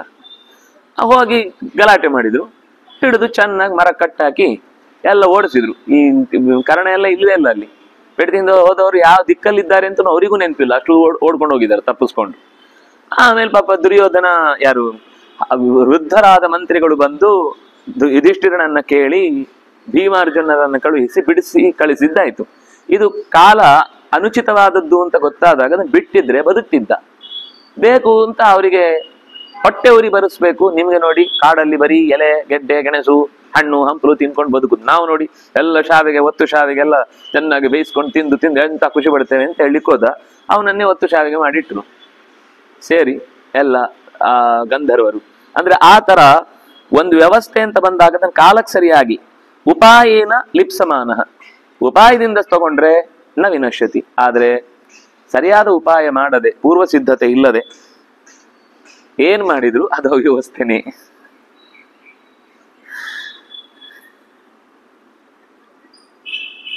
ಕಾಮಾರ್ಥೌ ಲಿಪ್ಸಮಾನಸ್ತು ಧರ್ಮಮೇವಾದಿತಶ್ಚರೇತ್ ನಹಿ ಧರ್ಮಾದಪೀತ್ಯರ್ಥ ಕಾಮೋ ವಾಪಿ ಕದಾಚನ.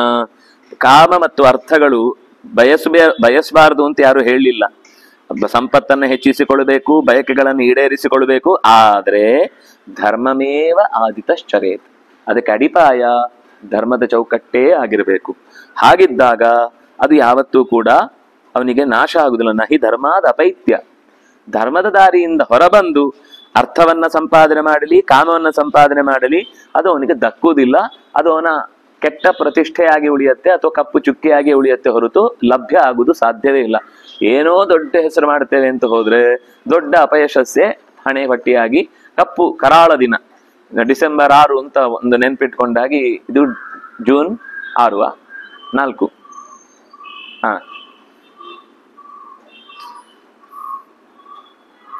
ಅವರಿಗೆ ಡಿಸೆಂಬರ್ 6 ಕರಾಳ ದಿನ. ರಾಮ ಮಂದಿರದ ಪೂರ್ವತನ ಕಟ್ಟಡವನ್ನು ಒಡೆದದ್ದು. ಹಾಗೆ ಅವರು ಅದನ್ನ ಕರಾಳ ದಿನ ಅಂತ ಬೊಬ್ಬೆ ಹೊಡಿತಿರ್ತಾರೆ.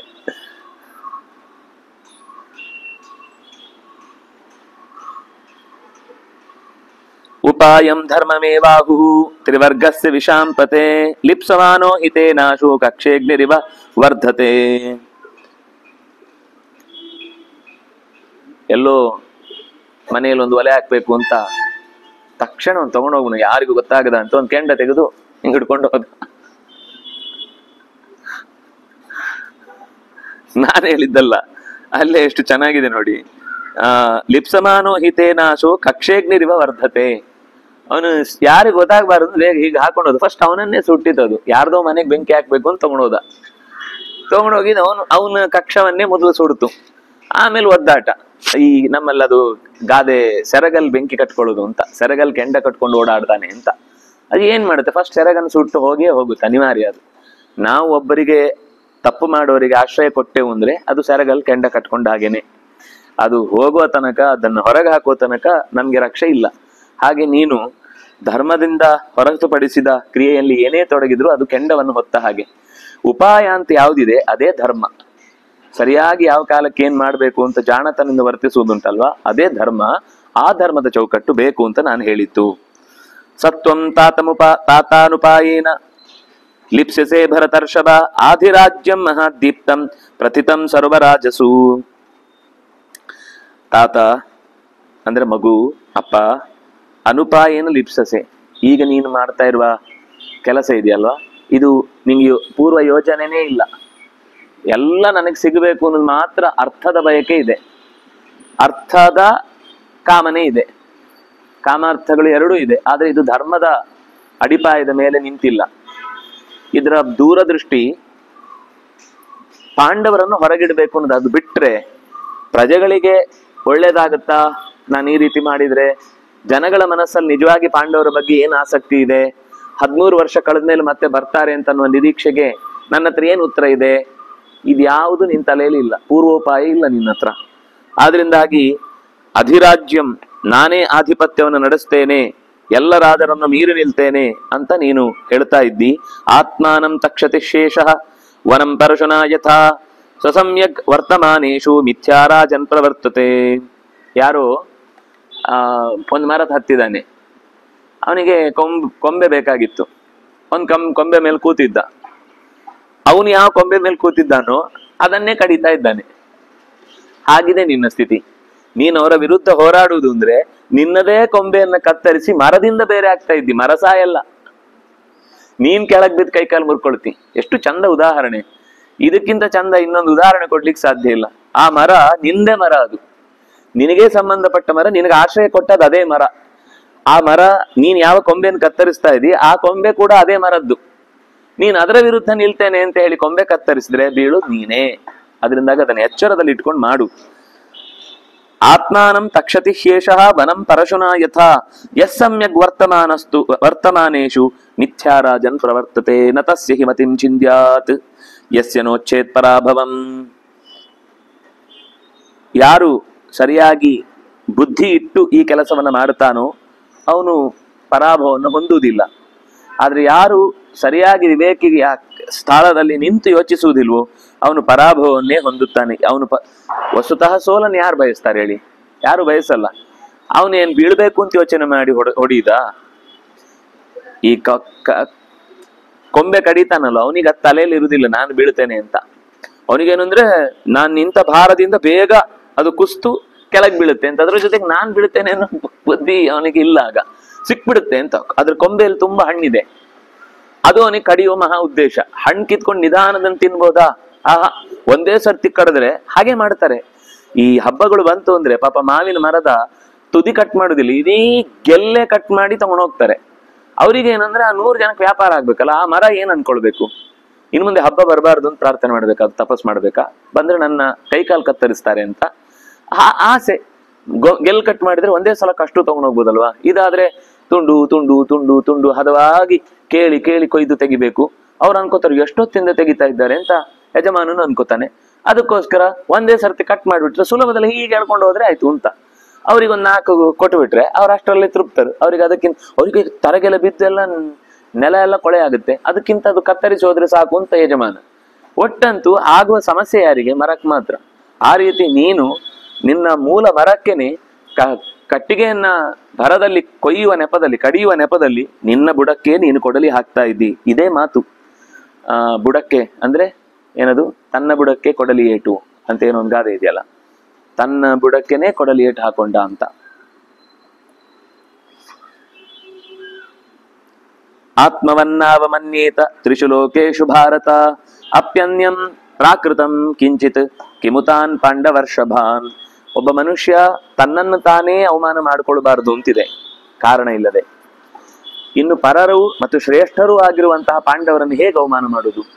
ಆತ್ಮಾನಂ ನಾವಮನ್ಯೇತ, ನಮ್ಮನ್ನಾವೇ ಅವಮಾನ ಮಾಡಿಕೊಳ್ಬಾರ್ದು. ಅಂದ್ರೆ ನಮ್ಮ ಸಾಮರ್ಥ್ಯದ ಅರಿವು ಇದ್ರೂ ಕೂಡ ಏನು ಇಲ್ಲ ಅಂತ, ಅದು ಅಹಂಕಾರ ಖಂಡನೆ ಮತ್ತು ಈ ವ್ಯವಸ್ಥೆ ಸ್ವಲ್ಪ ವ್ಯತ್ಯಾಸದಲ್ಲಿರುತ್ತೆ. ಎಲ್ಲಿ ಸಾಮರ್ಥ್ಯ ಇದ್ದೂ ಕೂಡ ನಿರಾಕರಿಸುವುದುಂಟಲ್ವಾ, ಅಂದ್ರೆ ಕೆಲಸ ಆಗ್ಬೇಕಿರುತ್ತೆ, ಅಲ್ಲಿ ನಿರಾಕರಿಸಿಕೊಳ್ಳುವುದುಂಟಲ್ವಾ, ಅದು ಅವಮಾನ ಮಾಡುದು. ಎಲ್ಲಿ ನಾವಿಲ್ದೇ ಇದ್ರು ಬೇರೆಯವರು ಆಗುತ್ತೆ ಅನ್ನುವ ಸ್ಥಿತಿಯಲ್ಲಿ ಇದ್ದಾಗ ಅದು ಸೌಜನ್ಯದಿಂದ ನನ್ನ ಹತ್ರ ಏನು ಇಲ್ಲ ಅಂತ ಹೇಳುದು ಬೇರೆ. ಇದು ಏನು ಅಂದ್ರೆ ನಿನಗೆ ನೀನು ಅವಮಾನ ಮಾಡ್ಕೊಳ್ತಾ ಇದ್ದಿ, ಪಾಂಡವರನ್ನು ಮಾತ್ರ ಅಲ್ಲ, ಇನ್ನು ನಿನ್ ಜೊತೆ ಪಾಂಡವರನ್ನು ಸೇರಿಸಿ ಅವಮಾನ ಮಾಡಿದ್ರೆ ನಿನ್ಗೆ ಅಳಿವಿಗೆ ಕೊನೆ ಉಂಟಾ?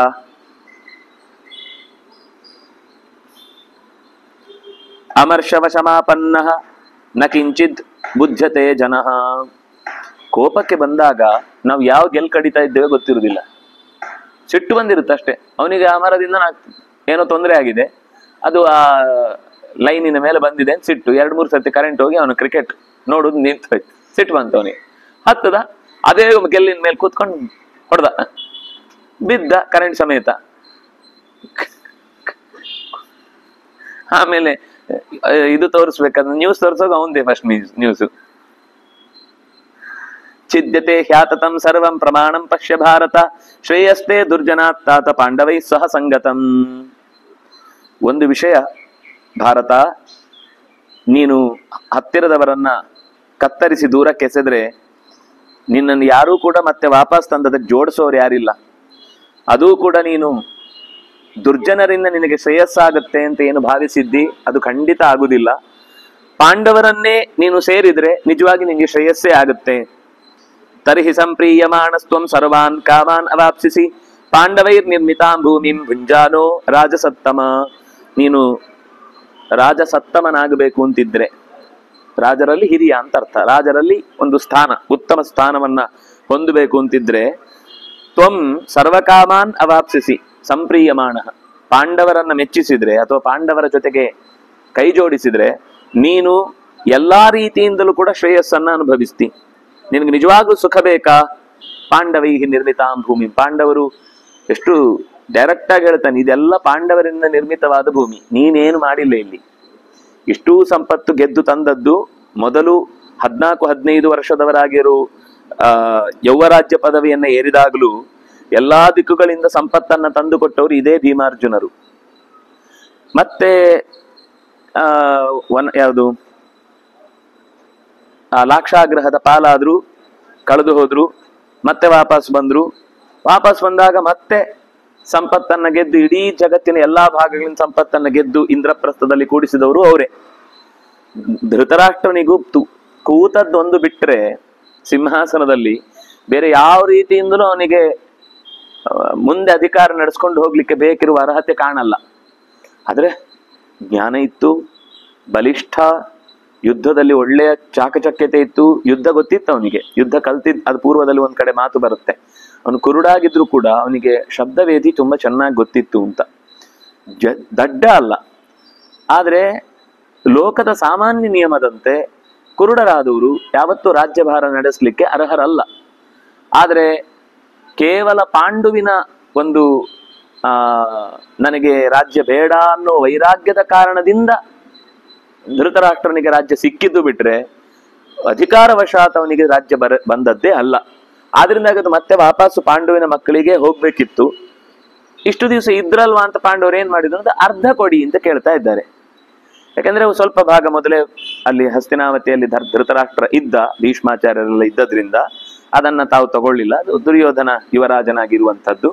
ನಾವು ಬೇರೆನೇ ಕಡೆ ಹಾಳು ಮೂಳು ಬಿದ್ದ ಭೂಮಿಯನ್ನೇ ಚೆನ್ನಾಗಿ ಮಾಡಿಕೊಂಡು ಇಂದ್ರಪ್ರಸ್ಥಕ್ಕೆ ನಿಜವಾದ ಅರ್ಥ ತಂದು ಅದು ಇಂದ್ರನ ಪ್ರಸ್ಥವೇ ಆಗುವಂತೆ ಮಾಡಿ ಮತ್ತೆ ಮೋಸದಿಂದ ನಮ್ಮ ಕೈಯಿಂದ ಗೆದ್ದದ್ದನ್ನೇ ವಾಪಸ್ ಕೇಳ್ತಾ ಇದ್ದೇವೆ ಅಷ್ಟೇ, ಬೇರೆ ಕೇಳ್ತಿಲ್ಲ. ಹಾಗಿದ್ದಾಗ್ಲೂ ಕೊಡ್ಲಿಕ್ಕೆ ನಿನಗೇನು ಮಾರಿ ಅಂತ ಬೈತಾರಲ್ಲ, ಏನು ಮಾರಿ ಆಗಲ್ವಾ ಕೊಡ್ಲಿಕ್ಕೆ ಅನ್ನೋ ತರ ಕೃಷ್ಣ ಬೈತಾ ಇದ್ದಾನೆ. ಪಾಂಡವೀರ್ ನಿರ್ಮಿತಾಂ ಭೂಮಿ ಗುಂಜಾನೋ ರಾಜಸತ್ತಮ, ನೀನು ಅವ್ರ ಜೊತೆಗೆ ಇದ್ದುಕೊಂಡು ಅವ್ರು ತೆಗೆದ್ದ ಭೂಮಿಯಲ್ಲೇ ನೀನಿರು. ಅವ್ರಿಗೇನು ನಾವು ಗೆದ್ದದ್ರಲ್ಲ ಅವನಿದ್ದಾನೆ ಅಂತ ನಿನ್ನನ್ನು ತಿರಸ್ಕಾರ ಮಾಡು. ನಿನ್ನ ಹಾಗಂತೂ ಬುದ್ಧಿ ಇಲ್ಲ. ನೀನು ನಿಂದಲ್ಲದೇ ಇದ್ರೂ ಬೇರೆಯವರಿಗೆ ಎತ್ತಿಕೊಟ್ಟು ಬಾರಿ ದೊಡ್ಡ ದಾನಿ ಅಂತ ಅನ್ನಿಸಿಕೊಂಡವ ನೀನು ಕರ್ಣನಿಗೆ. ಆದ್ರೆ ಅವರು ಹಾಗೆ ಯಾವತ್ತೂ ಕೂಡ ನಾವೇ ಗೆದ್ದಿದ್ದು ತಗೋ ಅಂತ ಯಾವತ್ತೂ ನಿನಗೆ ಆಡಿ ಕೊಡೋರಲ್ಲ ಅವರು. ದುಶಾಸನೆ ದುರ್ವಿಷಹೇ ಕರ್ಣೇ ಚಾಪಿ ಸುಸೌಬಲೆ ಏತೇಶ್ವೈಶ್ವರ್ಯಮ ಆದಾಯ ಭೂತಿಮಿಚ್ಛಸಿ ಭಾರತ. ಪಾಂಡವಾನ್ ಪೃಷ್ಠತಃ ಕೃತ್ವಾ ತ್ರಾಣಮಾಶಂಸತೇನ್ಯತಃ ನ ಚೈತೆ ತವ ಪರ್ಯಾಪ್ತಾ ಜ್ಞಾನೇ ಧರ್ಮಾರ್ಥಯೋಸ್ತಥಾ. ಎಷ್ಟು ಚೆನ್ನಾಗಿ ಹೇಳ್ತಾನೆ ನೋಡಿ. ಅಷ್ಟು ಹೆಸರು ಹೇಳಿದ ಹಿಂದೆ ಇವರೆಲ್ಲ ಒಪ್ತಾರೆ ಅಂತ. ಈಗ ನಿನಗೆ ಯಾರು ನಿಜವಾಗಿ ನಿನ್ನನ್ನು ದಾರಿ ತಪ್ಪಿಸ್ತಾ ಇರುವವರು? ದುಶಾಸನೆ ದುರ್ವಿಷಹೆ, ಅವನನ್ನ ಸಹಿಸ್ಲಿಕ್ಕೆ ಸಾಧ್ಯ ಇಲ್ಲ ಯಾರಿಗೂ. ಆಮೇಲೆ ಕರ್ಣಿ, ಸಸೌಬಲೆ ಅಂದ್ರೆ ಶಕುನಿ. ಈ ಮೂರು ಜನರನ್ನ ನೀನು ಮುಂದಿಟ್ಟುಕೊಂಡು ಪಾಂಡವಾನ್ ಪೃಷ್ಠತಃ ಕೃತ್ವ, ಪಾಂಡವರನ್ನು ಹಿಂದಕ್ಕೆ ತಳ್ತಾ ಇದ್ದಿ. ಈ ಮೂರು ಜನರನ್ನ ಮುಂದಕ್ಕಿಟ್ಟುಕೊಂಡು ಅಂದ್ರೆ ಅವನಿಗೆ ಎಷ್ಟು ಕೃಷ್ಣ ಸ್ಪಷ್ಟವಾಗಿ ಹೇಳ್ತಾ ಇದ್ದೇನೆ ಅಂದ್ರೆ, ನೀನು ಭೀಷ್ಮ ದ್ರೋಣ ಕರ್ಣ ಅದು ಕೃಪಾ ಅಶ್ವತ್ಥಾಮರನ್ನು ಕೂಡ ನಿನಗೇನು ಅವರನ್ನು ಮುಂದೆ ಇಡ್ಲಿಲ್ಲ ನೀನು. ಅವ್ರು ನಿನಗೆ ಯುದ್ಧಕ್ಕೆ ಸಹಾಯಕ್ಕೆ ಬೇಕಿದ್ದಾರೆ ಅನ್ನೋದಕ್ಕೋಸ್ಕರ ಅವರನ್ನು ಇಟ್ಕೊಂಡಿದ್ದಿ. ಕೊನೆಗೆ ನಾಳೆ ಯಾರು ಮಾತನಾಡಿಯುದು ಅಂದ್ರೆ ಇದೇ ಕರ್ಣನ ಮಾತು, ಇದೇ ದುಶಾಸನನ ಮಾತೇ ನಡೆಯುತ್ತೆ. ಯುದ್ಧ ಗೆದ್ದ ಮೇಲೆ ಅವ್ರನ್ನ ಕಿತ್ ಬಿಸಾಕಿ ಅಂತಂದ್ರೆ ನೀನ್ ಫಸ್ಟ್ ಮಾಡೋ ಕೆಲಸನೇ ಭೀಷ್ಮಾಚಾರನ ತೆಗೆದು ಹೊರಗೆ ಹಾಕಿಂದೆ ಹಾಕ್ತೀನಿ ಅಂದ್ರೆ ಆ ಸ್ಥಿತಿಯಲ್ಲಿ ನೀನ್ ಇದ್ದಿ. ಅವರ ಮಾತು ಕೇಳ್ಕೊಂಡು ಸರ್ವ ಸಂಪತ್ತನ್ನೂ ಕೂಡ ಆ ಮೂವರಲ್ಲಿ ಇರಿಸಿ ನೀನು ತ್ರಾಣವನ್ನು ಬಯಸ್ತಾ ಇದ್ದಿ ಅಂದ್ರೆ ಇದಕ್ಕೆ ಏನು ಹೇಳಬೇಕು? ಏತೇಷು ಐಶ್ವರ್ಯಂ ಆದಾಯ, ಈ ಮೂವರಲ್ಲಿ ಐಶ್ವರ್ಯವನ್ನು ಇಟ್ಟು ನೀನು ಭೂತಿ ಮಿಚ್ಛಸಿ, ಹಿರಿತನವನ್ನು ಬಯಸ್ತಾ ಇದ್ದೀಯಾ. ಯಾಕೆಂದ್ರೆ ಜ್ಞಾನದಲ್ಲಾಗ್ಲಿ ಧರ್ಮದಲ್ಲಾಗ್ಲಿ ಅರ್ಥದಲ್ಲಾಗ್ಲಿ ಯಾವ ವಿಷಯದಲ್ಲೂ ನಚೈತೆ ತವ ಪರ್ಯಾಪ್ತಾ, ಇವ್ರು ನಿನಗೆ ಸಹಾಯಕ್ಕೆ ಬರುವವರಲ್ಲ, ಇವ್ರು ನಿನಗೆ ಬೆಂಬಲಕ್ಕೆ ನಿಲ್ಲುವವರಲ್ಲ. ಮೂವರು ನಿನ್ನನ್ನೇ ಆಶ್ರಯಿಸಿಕೊಂಡಿದ್ದಾರೆ. ಈಗ ಅವರಿಗೆ ಸ್ವತಂತ್ರ ಐಡೆಂಟಿಟಿ ಅಂತ ಇದ್ದಿದ್ರೆ ಅವರ ಮಾತಿಗೊಂದು ಬೆಲೆ ಕೊಡಬೇಕು. ಅವರು ನಾಳೆ ಒಂದು ರೀತಿ ನಮಗೆ ನೆರೆ ಹೊರೆ ರಾಜ್ಯರು, ಇವರು ಹೊರೆ ಮಾತ್ರ. ಒಂದು ನೆರೆ ಬರುತ್ತೆ, ಒಂದು ಹೊರೆ ಆಗುತ್ತೆ. ಬಿಟ್ರೆ ಇವರಿಂದ ಏನು ನಿನಗೆ ಪಕ್ಕದ ರಾಜ್ಯದವರಲ್ಲ ಇವ್ರು ಯಾರು. ಇವ್ರು ನಿಮ್ಮ ಒಳಗೆ ನಿನ್ನನ್ನೇ ಆಶ್ರಯಿಸಿಕೊಂಡು ಒಂದು ಈ ಬಂದಣಿಕೆ ಅಂತ ಒಂದು ಮರದಲ್ಲಿ ಮರವನ್ನೇ ತಿನ್ನುವ, ಮರದಲ್ಲೇ ಬೆಳೆಯುವ ಒಂದು ಸಣ್ಣ ಗಿಡಗಳು ಬರ್ತವೆ. ಅದು ವಸ್ತುತಃ ಕ್ಯಾನ್ಸರ್ ಅಂತ ಲೆಕ್ಕ ಆ ಮರಕ್ಕೆ. ಅದೇನ್ ಮಾಡುತ್ತೆ ಅಂದ್ರೆ ಇಡೀ ಮರವನ್ನು ಒಣಗಿಸ್ಬಿಡುತ್ತೆ, ತಾನ್ ಮಾತ್ರ ಬೆಳೆದು ತನ್ನ ಪರಿವಾರವನ್ನು ಕಟ್ಕೊಳ್ಳುತ್ತೆ. ಆ ತರ ಇವರು ನಿನಗೆ ಹತ್ತಿದ ಬಂಧಣಿಕೆ ಅದು. ಅಂತ ಬಂಧಣಿಕೆಯನ್ನ ನೀನು ಏರಿ ನನಗೆ ಈ ಜನ ಎಲ್ಲ ನನ್ನ ಪೋಷಕ ಕಾರ್ಯಗಳಾಗಿ ಮಾಡ್ತಾರೆ ಇವರು ಅಂತ ಅನ್ಕೊಂಡ್ರೆ ಅವ್ರು ಹೀರಿ ತಿಂತಾ ಇರೋದೇ ನೀನು ಬೇರಿನಿಂದ ಎಳೆದ ನೀರನ್ನ. ಅದಕ್ಕೆ ಈ ಬಂಧಣಿಕೆಗಳಿಗೆ ನೀವು ಈ ಮಾವಿನ ಮರ ನೋಡಿದ್ರೆ ಅದರಲ್ಲಿ ಮಾವಿನ ಎಲೆ ಅಲ್ಲದ ರೀತಿಯ ಒಂದಿಷ್ಟು ಮರಕ್ಕೆ ಅಂಟಿಕೊಂಡ ಸಣ್ಣ ಸಣ್ಣ ಪೊದೆಗಳಿರ್ತವೆ. ಅದು ಆ ಮರಕ್ಕೆ ಅಂಟಿಕೊಂಡ ಬಂಧಣಿಕೆ. ಅದು ಸ್ವತಂತ್ರವಾಗಿ ತಾನು ಒಂದು ಚೂರೂ ಕೂಡ ಭೂಮಿಯಿಂದ ನೀರನ್ನು ಎಳೆಯಲ್ಲ. ಈ ಮರ ಎಳೆದ ನೀರನ್ನ ತಗೊಂಡು ತಿಂತಾ ಇರುತ್ತೆ. ಅದಕ್ಕೆ ಸ್ವತಂತ್ರವಾದ ಅಸ್ತಿತ್ವವೇ ಇಲ್ಲ. ಮರ ಕಡಿದ್ರೆ ಆ ಇಡೀ ಬಂಧಣಿಕೆ ಸಾಯುತ್ತೆ. ಆದ್ರೆ ಅದೇನ್ ಮಾಡುತ್ತೆ ಅಂದ್ರೆ ತಾನು ಯಾರನ್ನ ಆಶ್ರಯಿತಾನೋ ಅದನ್ನೇ ಕೊಲ್ಲುತ್ತದು. ಇವ್ರು ಮೂರು ಜನ ನಿನ್ಗೆ ಅಂಥವ್ರು. ಇವ್ರು ಯಾರೂ ಕೂಡ ಸ್ವತಂತ್ರ ಅಸ್ತಿತ್ವ ಇರೋರಲ್ಲ. ಎಷ್ಟು ಚಂದ ಉದಾಹರಣೆ ಕೊಡ್ತಾನೆ ಕೃಷ್ಣ. ನಚೈವ ಏತೆ ಪರ್ಯಾಪ್ತಾಹ ವಿಕ್ರಮೇಚ ಅಪರ್ಯಾಪ್ತಾಹ. ಹೋಗ್ಲಿ, ಬುದ್ಧಿವಂತಿಕೆಯಿಂದ ನಿನಗೆ ಇವರೇನೋ ಸಹಕಾರ ನೀಡಿದ್ರಿಂದ ನಿನಗೆ ರಾಜ್ಯ ಬಂತು ಅಂತ ನಿನಗೊಂದು ಭ್ರಮೆ ಇದೆ. ಆದ್ರೆ ಮುಂದೆ ನಡೆಯುವುದು ಆ ಬುದ್ಧಿವಂತಿಕೆಯಿಂದ ನಡೆಯುವುದಿಲ್ಲ, ಮುಂದೆ ಯುದ್ಧ ನಡೆಯುವುದು. ಇವರು ಪರಾಕ್ರಮದಿಂದಲೂ ಕೂಡ ಪಾಂಡವರಿಗೆ ಪರ್ಯಾಪ್ತರಲ್ಲ. ಪರ್ಯಾಪ್ತ ಅಂದ್ರೆ ಯಥೇಷ್ಟ ಅಂತ, ಬೇಕಾದಷ್ಟು ಅಂತ. ಅಂದ್ರೆ ಅವ್ರಿಗೆ ಬೇಕಾದಷ್ಟು ಆಯ್ತಪ್ಪ, ಅವ್ರ ಹತ್ರ ಇವ್ರು ವಾದ ಮಾಡ್ಲಿಕ್ಕೆ ಸಾಕು. ಅಂದ್ರೆ ಇವರಿಗೆ ಇವರು ಸಮರು ಅಥವಾ ಇವರಿಗೆ ಇವರು ಎದುರಾಳಿಗಳಾಗುವುದಕ್ಕೆ ಅರ್ಹರು ಅಂತ ಅರ್ಥ. ನಚೈತೆ ಪರ್ಯಾಪ್ತ. ಈ ಮೂವರನ್ನ ನೀನು ಯೋಚನೆ ಮಾಡ್ಕೊಂಡ್ರೆ ಪಾಂಡವರಿಗೆ ಇವರು ಪರ್ಯಾಪ್ತರೇ ಅಲ್ಲ, ಇವರಿಗೆ ಯಾವ ಸಾಮರ್ಥ್ಯವೂ ಇಲ್ಲ. ಕ್ರುದ್ಧಸ್ಯ ಭೀಮಸೇನಸ್ಯ ಪ್ರೇಕ್ಷಿತುಂ ಮುಖಮಾಹವೇ ಇದಂ ಸನ್ನಿಹಿತಂ ತಾತ ಸಮಗ್ರಂ ಪಾರ್ಥಿವಂ ಬಲಂ. ನಿನ್ನ ಇಡೀ ಪಾರ್ಥಿವ ಬಲ ಭೀಮಸೇನ ಕೋಪದ ಮುಖವನ್ನು ನೋಡ್ಲಿಕ್ಕೆ ಸಾಧ್ಯ ಇಲ್ಲ. ಅಷ್ಟು ಸಿಟ್ಟಿನಲ್ಲಿ ಭೀಮನ್ ಎದುರು ನಿಂತ ಅಂದ್ರೆ ನಿನ್ನ ಇಡೀ ಪಾರ್ಥಿವ ಬಲ, ನೀನು ಯಾರ್ಯಾರನ್ನ ನಿನ್ನ ಸಪೋರ್ಟಿಗಿದ್ದಾರೆ, ಬೆಂಗಾವಲಾಗಿದ್ದಾರೆ ಅಂತ ಭಾವಿಸಿದ್ದೀಯೋ ಅವರು ಎಲ್ಲರೂ ಕೂಡ ತೊಡೆದು ಹೋಗ್ತಾರೆ. ನಹಿ ಮೇ ಸರ್ವರಾಜಾನಃ ಪರ್ಯಾಪ್ತ ಸಹಿತಾಸ್ತ್ವಯ ಕ್ರುದ್ಧಸ್ಯ ಇದಂ ಸನ್ನಿಹಿತಂ ತಾತ ಸಮಗ್ರಂ ಪಾರ್ಥಿವಂ ಬಲಂ ಅಯಂ ಭೀಷ್ಮಸ್ತಥಾ ದ್ರೋಣಃ ಕರ್ಣಶ್ಚಾಯಂ ತಥಾ ಕೃಪಃ ಭೂರಿಶ್ರವಾ ಸೌಮದತ್ತಿಃ ಅಶ್ವತ್ಥಾಮಾ ಜಯದ್ರಥಃ ಅಶಕ್ತಾ ಸರ್ವ ಏವೈತೆ ಪ್ರತಿಯೋದ್ಧುಂ ಧನಂಜಯಂ. ಭೂರಿಶ್ರವಾ ಸೋಮದತ್ತ ಅಶ್ವತ್ಥಾಮ ಜಯದ್ರಥ ಇವರೆಲ್ಲರೂ ಕೂಡ ಧನಂಜಯನನ್ನು ಪ್ರತಿರೋಧಿಸುವುದಕ್ಕೆ ಸಮರ್ಥರೇ ಆಗಿಲ್ಲ. ಅಜೇಯ ಅರ್ಜುನ ಸಂಖ್ಯೆ, ಯುದ್ಧದಲ್ಲಿ ಅರ್ಜುನನಿಗೆ ಸೋಲಿಲ್ಲ. ಸುರಾಸುರರು ಕೂಡ ಅವನ ಜೊತೆಗೆ ಯುದ್ಧ ಮಾಡಿ ಸೋತಿದ್ದಾರೆ. ಮಾನುಷೈರಪಿ ಗಂಧರ್ವೈಹಿ, ಇನ್ನು ಮನುಷ್ಯರು ಗಂಧರ್ವರು ಕೇಳಬೇಕಾ, ಎಲ್ಲರೂ ಕೂಡ ಅವನನ್ನ ನೀನೇ ಅಗ್ರಣಿ ಅಂತ ಒಪ್ಪಿಕೊಂಡು ತಾವು ಶರಣಾಗತರಾಗಿ ಬಿಟ್ಟಿದ್ದಾರೆ. ಯೋರ್ಜುನಂ ಸಮರೇ ಪ್ರಾಪ್ಯ ಸ್ವಸ್ತಿಮಾನಾವೃಜೇದ್ ಗೃಹಾನ್. ಅಲ್ಲ, ಅರ್ಜುನನನ್ನ ಸಮರದಲ್ಲಿ ಎದುರಿಸಿ ಜೀವ ಇಟ್ಟುಕೊಂಡು ವಾಪಸ್ ಮನೆಗೆ ಹೋದವರು ಯಾರಿದ್ದಾರೆ? ಯಾರು ಇಲ್ಲ. ಅಂದ್ರೆ ಪ್ರಾಣ ಬಿಟ್ಟೇ ಹೋಗ್ತಾರೆ ಅಥವಾ ಸೋತೆ ಹೋಗ್ತಾರೆ.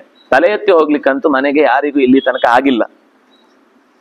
ದೃಶ್ಯತಾಂ ವಾ ಪುಮಾನ್ ಕಶ್ಚಿತ್ ಸಮಗ್ರೇ ಪಾರ್ಥಿವೇ ಬಲೆ ಕಿಂತೆ ಜನಕ್ಷಯೇಣೇಹ ಕೃತೇನ ಭರತರ್ಷಭ. ಜನಕ್ಷಯ ಆಗುವುದರಿಂದ ನಿನಗೇನ್ ಲಾಭ ಇದೆ? ಯಸ್ಮಿನ್ ಜಿತಂ ತೇ ಸ್ಯಾತ್ ಪುಮಾನೇಕ ಸದೃಶ್ಯತಾಂ. ಯಾರನ್ನ ನೀನು ಮಾನಸಿಕವಾಗಿ ಗೆದ್ರೆ ಜಗತ್ತೇ ನಿನ್ನ ಕೈಗೆ ವಶವಾಗುತ್ತೋ ಅಂತಹ ಭೀಮಸೇನನನ್ನ ಒಂದು ಸರ್ತಿ ಒಲಿಸು. ನಿನಗೆ ಎಲ್ಲ ವ್ಯಕ್ತಿಗಳು ಕೂಡ ಸಾಯದೆ ನಿನ್ನ ಪರವಾಗಿ ಉಳಿತಾರೆ. ಒಬ್ಬನನ್ನ ನೀನು ಒಲಿಸಿಕೊಂಡ್ರೆ ನಿನ್ನ ಇಡೀ ಪರಿವಾರ ನಿನಗೋಸ್ಕರ ಉಳಿಯುತ್ತೆ. ನೀನು ಈ ಒಂದು ಮಾತಿಗೆ ಸರಿಯಾಗಿ ಪ್ರತಿಕ್ರಿಯಿಸದೆ ನಿನಗೆ ಬೇಕಾದಂತೆ ಮಾಡ್ತೇನೆ ಅಂತ ಹೋದ್ರೆ ನೀ ಯಾರಿಗೂ ಸಿಗದೆ. ಏಕಸ್ಯ ಚ ಬಹೂನಾಂಚ ಪರ್ಯಾಪ್ತಂ ತನ್ನಿದರ್ಶನಂ ತಥಾ ವಿರಾಟ ನಗರೇ ಶ್ರೂಯತೆ ಮಹದದ್ಭುತಂ. ನಾನು ಇನ್ನೊಂದು ಮಾತು ಹೇಳ, ವಿರಾಟ ನಗರದಲ್ಲಿ ಒಬ್ಬನೇ ಒಬ್ಬ ಅರ್ಜುನ ನಿಮ್ಮ ಎಲ್ಲ ಸೇನೆಯನ್ನ ಚೆನ್ನಾಗಿ ಬಡಿದು ಹಾಕಿದ. ಯಾರು ನೀವು ಅವನನ್ನ ಎದುರಿಸ್ಲಿಕ್ಕಾಗ್ಲಿಲ್ಲ. ಇದು ಸಾಕಲ್ವಾ? ಸೇನೆ ಇರ್ಲಿಲ್ಲ, ಒಬ್ಬನೇ ತನ್ನ ಶಸ್ತ್ರಾಸ್ತ್ರಗಳಿಂದ ನಿಮ್ಮನ್ನ ಕಟ್ಟಿ ಹಾಕಿದ. ಯಸ್ಸ ದೇವಾನ್ ಸ ಗಂಧರ್ವಾನ್ ಸ ಯಕ್ಷಾಸುರಪನ್ನಗಾನ್ ಅಜಯತ್ ಖಾಂಡವ ಪ್ರಸ್ಥೆ ಕಸ್ತಂ ಯುದ್ಧೇತ ಮಾನವ. ಖಾಂಡವ ಪ್ರಸ್ಥದಲ್ಲಿ ದೇವತೆಗಳೆಲ್ಲರೂ ಕೂಡ ಸೇರಿ ಅರ್ಜುನನ ಮೇಲೆ ಯುದ್ಧ ಮಾಡಿದ್ರು. ಅಲ್ಲಿ ತಾನು ಇದ್ದ. ಆದ್ರೆ ಕೃಷ್ಣ ಆ ಕ್ರೆಡಿಟ್ ಅನ್ನು ಅರ್ಜುನನಿಗೆ ಕೊಟ್ಟು ಹೇಳ್ತಾನೆ, ಅಷ್ಟೂ ದೇವಾಸುರರ ದೊಡ್ಡ ಶಸ್ತ್ರಾಸ್ತ್ರಗಳ ಪ್ರಯೋಗಗಳನ್ನ ಅರ್ಜುನ ಒಬ್ಬನೇ ಎದುರಿಸಿ ತಾನು ನಿಜವಾದ ಅರ್ಥದಲ್ಲಿ ಭಗವಂತನಿಗೆ ಹತ್ತಿರನಾದ. ಯುದ್ಧೇ ಏನ ಮಹಾದೇವ ಸಾಕ್ಷಾತ್ ಸಂತೋಷಿತ ಶಿವ. ಯಾರ ಯುದ್ಧದಿಂದ ಅತ್ಯಂತ ಪ್ರೀತನಾಗಿ ಪಾಶುಪತಾಸ್ತ್ರವನ್ನ ಸ್ವತಃ ಶಿವನೇ ಅವನಿಗೆ ಕರುಣಿಸಿದಾನೋ, ಆಶಂಸೀಹಿ ಸಮರೆ ವೀರಮರ್ಜುನ ಮೂರ್ಜಿತಂ ತಮಜೇಯಂ ಅನಾದೃಶ್ಯಂ ವಿಜೇತುಂ ಜಿಷ್ಣುಮಚ್ಯುತಂ. ಗೆಲ್ಲಲು ಸಾಧ್ಯವಿಲ್ಲದ ಅರ್ಜುನನನ್ನ ನಾವು ಗೆದ್ದೇ ಗೆಲ್ತೇವೆ ಅಂತ ಹಠ ತೊಟ್ಟು ಹೋಗುವುದು ಅನ್ನೋದು ಖಂಡಿತ ಒಬ್ಬ ದೂರದೃಷ್ಟಿ ಇರುವವನಿಗೆ ಯೋಗ್ಯವಾದ ಕರ್ಮ ಅಲ್ಲ. ಅವನು ನನಗೆ ಸಮಾನನಾದ ಶಕ್ತಿ ಉಳ್ಳವ. ಮದ್ವಿತೀಯಂ ಪುನಃ ಪಾರ್ಥಕಃ ಪಾರ್ಥಂ ಪ್ರಾರ್ಥಯಿತು ಇಷ್ಯತಿ. ಮದ್ವಿತೀಯ, ನನ್ನದೇ ಇನ್ನೊಂದು ರೂಪ ಅನ್ನುವಷ್ಟು, ಯಾಕೆಂದ್ರೆ ಅಲ್ಲಿ ನರ ಅನ್ನುವ ಭಗವಂತನ ಆವೇಶವೂ ಇದೆ ಅಲ್ಲಿ. ನನ್ನದೇ ಇನ್ನೊಂದು ರೂಪದಂತಿರುವಂತಹ ಪಾರ್ಥನನ್ನ ಯಾರು ಎದುರಿಸಿ ಬದುಕಿಯಾರು? ಯುದ್ಧೇ ಪ್ರದೀಯಮಾನಾಂತಂ ಅಪಿ ಸಾಕ್ಷಾತ್ ಪುರಂದರ, ಸಾಕ್ಷಾತ್ ಪುರಂದರನೇ ಬಂದು ಯುದ್ಧ ಮಾಡಿದ್ರು ಕೂಡ ಅರ್ಜುನನನ್ನ ಎದುರಿಸ್ಲಿಕ್ಕಾಗಲ್ಲ. ಅಂದ್ರೆ ಲೋಕದ ದೃಷ್ಟಿಯಿಂದ. ಬಾಹುಭ್ಯಾಂ ಉದ್ವಹೇದ್ ಭೂಮಿಂ ದಹೇದ್ ಕ್ರುದ್ಧ ಇಮಾ ಪ್ರಜಾ, ಅವನಿಗೆ ಸಿಟ್ಟು ಬಂತು ಅಂದ್ರೆ ಭೂಮಿಯನ್ನೇ ತನ್ನ ತೋಳಿನಿಂದ ಎತ್ತಿ ಬಿಟ್ಟಾನು. ಪ್ರಜೆಗಳನ್ನ ಕ್ಷಣ ಮಾತ್ರದಲ್ಲಿ ದುಷ್ಟರಾಗಿ ಬಂದ್ರೆ ಸುಟ್ಟು ಬಿಟ್ಟಾನು. ಪಾತಯೇ ಸ್ತ್ರಿದಿವಾನ್ ದೇವಾನ್, ಮೂರು ಲೋಕದ ಎಲ್ಲ ದೇವತೆಗಳನ್ನ ಕೆಳಗೆ ಇಳಿಸಿ ಬಿಟ್ಟಾನು. ಅರ್ಜುನಂ ಸಮರೇ ಜಯೇತ್, ಹಾಗಿದ್ರೆ ಅಂಥವನನ್ನ ಯಾವ ಅನ್ಯನು, ಯಾವ ಬೇರೆಯವನು ಗೆದ್ದು ನಾನು ಅರ್ಜುನನನ್ನು ಸೋಲಿಸ್ತೇನೆ ಅಂತ ಹೆಮ್ಮೆ ಪಟ್ಟಾನು. ಪಶ್ಯ ಪುತ್ರಾನ್ ಸತಾ ಭ್ರಾತೃನ್ ಜ್ಞಾತೀನ್ ಸಂಬಂಧಿನಸ್ತತಾ ತ್ವತ್ಕೃತೇನ ವಿನಶ್ಯೇಯು ಇಮೇ ಭರತ ಸತ್ತಮಾಹ. ನೋಡು, ನಿನ್ನ ಮಕ್ಕಳು, ನಿನ್ನ ತಮ್ಮಂದ್ರು, ನಿನ್ನ ಜ್ಞಾತಿಗಳು, ನಿನ್ನ ಸಂಬಂಧಿಗಳು, ನಿನಗೆ ಬೇರೆ ಬೇರೆ ರೀತಿಯಿಂದ ಹಿತಕಾರಿಗಳಾದ ಉಪಕಾರಿಗಳಾದ ಮಂದಿ, ಇವರೆಲ್ಲರೂ ಕೂಡ ನಿನ್ನ ಕಾರಣದಿಂದ ನಾಶ ಹೊಂದಬಾರದು ಅನ್ನುವಂತಹ ಯೋಚನೆ ನಿನಗೆ ಒಂದು ಬಾರಿ ಆದ್ರೂ ಮನಸ್ಸಿನೊಳಗೆ ನುಗ್ಗುವುದಿಲ್ವಾ? ಅಸ್ತು ತೇಷಂ ಕೌರವಾಣಾಂ ಮಾ ಪರಾಭೂತಿತಂ ಕುಲಂ ಕುಲಘ್ನೈತಿ ಚ ನೋಚೇತಾಹ ನಷ್ಟಕೀರ್ತಿರ್ನರಾಧಿಪ. ಯೋಚನೆ ಮಾಡು, ನಿನ್ನ ಶೇಷ ಉಳಿದ, ಶೇಷ ಅಂದ್ರೆ ಉಳಿದ, ನಿನ್ನ ಉಳಿದ ಕೌರವರಿಗೆಲ್ಲ ಸೋಲು ಬಂತು ಅಂತನ್ನುವಂತಹ ಕೆಟ್ಟ ಅವ್ಯವಸ್ಥೆ ಯಾಕಾಗಬೇಕು? ಅವರು ಯುದ್ಧದಲ್ಲಿ ಭಾಗವಹಿಸಿ ಪರಾಭವ ಹೊಂದಿ ಪ್ರಾಣ ತೆತ್ತದ್ರಿಂದ ಕುಲಘ್ನ ಅಂತ ನಿನಗೊಂದು ಕೆಟ್ಟ ಹೆಸರು ಬರುವಂತ ರೀತಿಯಲ್ಲಿ ಯಾಕೆ ನಡ್ಕೊಳ್ಬೇಕು? ಬಿಟ್ಬಿಡು. ತ್ವಾಮೇವ ಸ್ಥಾಪಯಿಷ್ಯಂತೆ ಯೌವ ರಾಜ್ಯೇ ಮಹಾರಥಾ. ಪಾಂಡವರು ಯಾರು ಕೂಡ ತಮಗೆ ರಾಜ್ಯ ಬೇಕು ಅಂತ ಬಯಸೋರಲ್ಲ. ನೀನು ಕೊಡುವುದಿಲ್ಲ ಅಂದಾಗ ಅವರು ಸಿಟ್ಟಿನಿಂದ ಕೇಳ್ತಾ ಇದ್ದಾರೆ. ನೀನು ಕೊಟ್ಟು ಬಿಟ್ರೆ ಅವ್ರಿಗೆ ಸಾಕು ಅನ್ಸಿದ್ರೆ ಅಷ್ಟೂ ರಾಜ್ಯ ನಿನ್ನ ತಲೆಗಿಟ್ಟು ಕಿರೀಟ ಕೊಟ್ಟು ಹೊರಟೋಗ್ತಾರೆ ಅವರು. ಅವ್ರಿಗೆ ಬೇಡ. ಇದು ಪಾಂಡವರ ಮನಸ್ಥಿತಿ. ಇದು ಕೃಷ್ಣ ಹೇಳುವಾಗ ನಾವು ಬಹಳ ಅರ್ಥವತ್ತಾಗಿ ಗಮನಿಸ್ಬೇಕು. ಪಾಂಡವರು ರಾಜ್ಯವನ್ನ ಸಿಕ್ಕಿದ್ರು ಕೂಡ ಬಳಸ್ಲಿಲ್ಲ ಅಂತ ಅನ್ನುವುದು ಅವರ ದೊಡ್ಡಸ್ತಿಕೆ. ಆರಂಭದಲ್ಲಿ ಯಾರು ಧೃತರಾಷ್ಟ್ರನಿಗೆ ಅಧಿಕಾರ ಇರುವಾಗ ಇವರೇ ತಗೊಂಡ್ ಬಿಡ್ಬೋದಿತ್ತು. ಅದು ದೊಡ್ಡಪ್ಪ ಸಾಕು, ನೀವು ಇಳಿಸ್ಬಿಡಿ, ನಾವು ನೋಡ್ಕೊಳ್ತೀವಿ ನಮ್ಗೆ ಬೇಕಾದ್ದನ್ನ ಅಂತ ಹೇಳ್ಬೋದಿತ್ತು.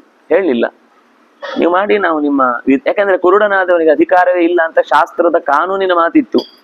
ಆದ್ರೂ ಆ ಕಾನೂನನ್ನು ಅವರು ವಿರೋಧಿಸಿ, ಅಂದ್ರೆ ಆ ಕಾನೂನಿಗೆ ಭಂಗ ತಂದು ಯಾವುದೇ ನಿಯಮಾವಳಿಯನ್ನು ಹೊಸದಾಗಿ ಮಾಡ್ಲಿಲ್ಲ.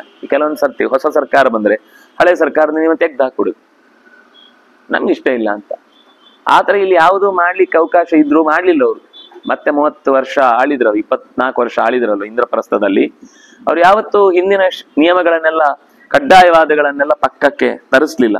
ಹಾಗಾಗಿ ಮಹಾರಾಜ್ಯೇರ್ವಿತರಂ ಧೃತರಾಷ್ಟ್ರಂ ಜನೇಶ್ವರಂ ಮಾತಾತ ಶ್ರಿಯಮಾಯನ್ ಆಯಾಂತೀಂ ಅವಮಂಸ್ತಾಹ ಮಹಾದ್ಯುತಾಂ ಸಮುದ್ಯತಾಂ ಅರ್ಧಂ ಪ್ರದಾಯ ಪಾರ್ಥೇಭ್ಯೋ ಮಹತೀಂ ಶ್ರಿಯಮಾಪ್ನುಹಿ. ಅರ್ಧವನ್ನ ಕೊಟ್ಟು ಪಾರ್ಥರಿಗೆ ಮಹತೀಂ ಶ್ರಿಯಂ, ನೀನು ಅಂದುಕೊಂಡದ್ದಕ್ಕಿಂತ ಹೆಚ್ಚು ಸಂಪತ್ತನ್ನು, ಯಾಕೆಂದ್ರೆ ಅವ್ರು ನಿನ್ನ ಕಾವಲಿಗಿರ್ತಾರೆ ಎಂದಾಗ ನಿನ್ನ ಶತ್ರುಗಳು ನಿನ್ನ ಹತ್ರ ಬರುವುದೇ ಇಲ್ಲ. ಆಮೇಲೆ ಈಗ ನಾವು ಎಲ್ಲೋ ಇದ್ದೇವೆ ಅಂತ ಅನ್ನೋ ಕಾರಣಕ್ಕೋಸ್ಕರ ಎಷ್ಟೋ ಶತ್ರುಗಳು ನಿಮ್ಮ ಮೇಲೆ ಏನೋ ದಾಳಿ ಮಾಡದೆ ಸುಮ್ಮನೆ ಕೂತಿದ್ದಾರೆ. ಆದ್ರೆ ಯಾವಾಗ ನಾವು ಹಿಂದೆ ಸರಿತೇವೆ ಅಂತ ಗೊತ್ತಾಗುತ್ತೋ ಈ ರಾಜ್ಯದಿಂದ, ಆಗ ಶತ್ರುಗಳು ಫಸ್ಟ್ ದಾಳಿ ಮಾಡಿಯೇ ಮಾಡ್ತಾರೆ. ಪಾಂಡವೈ ಸಂಶಯಂ ಕೃತ್ವಾ ಕೃತ್ವಾ ಕೃತ್ವಾ ಸುಹೃದಾಂ ವಚಃ ಸಂಪ್ರೀಯಮಾಣೋ ಮಿತ್ರೈಶ್ಚ ಚಿರಂ ಭದ್ರಾಣ್ಯವಾಪ್ಸಸಿ. ಪಾಂಡವೈಹಿ ಸಂಶಮಂ ಕೃತ್ವ, ಪಾಂಡವರಲ್ಲಿ ಸಂಶಮ ಅಂತಂದ್ರೆ ಸಂಧಾನವನ್ನು ಮಾಡಿ, ಸುಹೃದಾಂ ಜನಃ ಸಂಪ್ರೀಯಮಾಣಃ ಮಿತ್ರೈಶ್ಚ ಚಿರಂ ಸುಭದ್ರಾಣ್ಯವಾಪ್ಸಸಿ. ಭದ್ರಾಣಿ ಅವಾಪ್ಸಿಸಿ, ಭದ್ರವನ್ನ ನೀನು ಹೊಂದುತ್ತಿ. ಪಾಂಡವರೊಂದಿಗೆ ಸಂಧಾನವನ್ನು ಮಾಡಿಕೊಂಡ್ರೆ ಸಜ್ಜನರು ನಿನ್ನ ಪರವಾಗಿ ನಿಲ್ತಾರೆ. ಅದರಿಂದ ಅವನ ಮಿತ್ರರು ಅವನ ಮಿತ್ರರ ಮಿತ್ರರು ಎಲ್ಲರೂ ನಿನಗೆ ಪ್ರಿಯ ಪಾತ್ರರಾಗ್ತಾರೆ. ಅದರಿಂದ ಬಹಳ ದೀರ್ಘಕಾಲದವರೆಗೆ ನಿನಗೆ ಯಾವುದೇ ಶತ್ರುಗಳ ಭಯ ಇಲ್ಲದೆ ನಿಸ್ಸೀಮವಾದ ಬಲ ಪೌರುಷಗಳನ್ನು ಲೋಕದಲ್ಲಿ ಬಳಸಿಕೊಂಡು ನ್ಯಾಯಯುತವಾದ ಜೀವನವನ್ನು ನಡೆಸಲಿಕ್ಕೆ ಸಾಧ್ಯ ಇದೆ ಎನ್ನುವಲ್ಲಿಗೆ 124ನೆಯ ಅಧ್ಯಾಯ ಮುಕ್ತಾಯ ಆಯಿತು. ಮತ್ತೆ 125ನೆಯ ಅಧ್ಯಾಯದಲ್ಲಿ ಭೀಷ್ಮಾಚಾರ್ಯರು ಮತ್ತೆ ಕೆಲವು ಸಂಗತಿಗಳನ್ನು ಹೇಳ್ತಾರೆ. ಸೂಚನೆಯ ಒಂದು ರೀತಿಯಲ್ಲಿ ನಾರದರ ಕಥೆಯೂ ಕೂಡ ಇಲ್ಲಿ ಇಣಿಕಿ ಹೋಗುತ್ತೆ. ನಾಳೆ ಮತ್ತೆ ನಾಳಿದ್ದು ಮುಂದಿನ ಶನಿವಾರದ ದಿವಸ ಇದರ ಮುಂಭಾಗವನ್ನ ಅನುಸಂಧಾನ ಮಾಡೋಣ ಅಂತ ಹೇಳ್ತಾ ಶ್ರೀಕೃಷ್ಣಾರ್ಪಣಂ ಅಸ್ತು.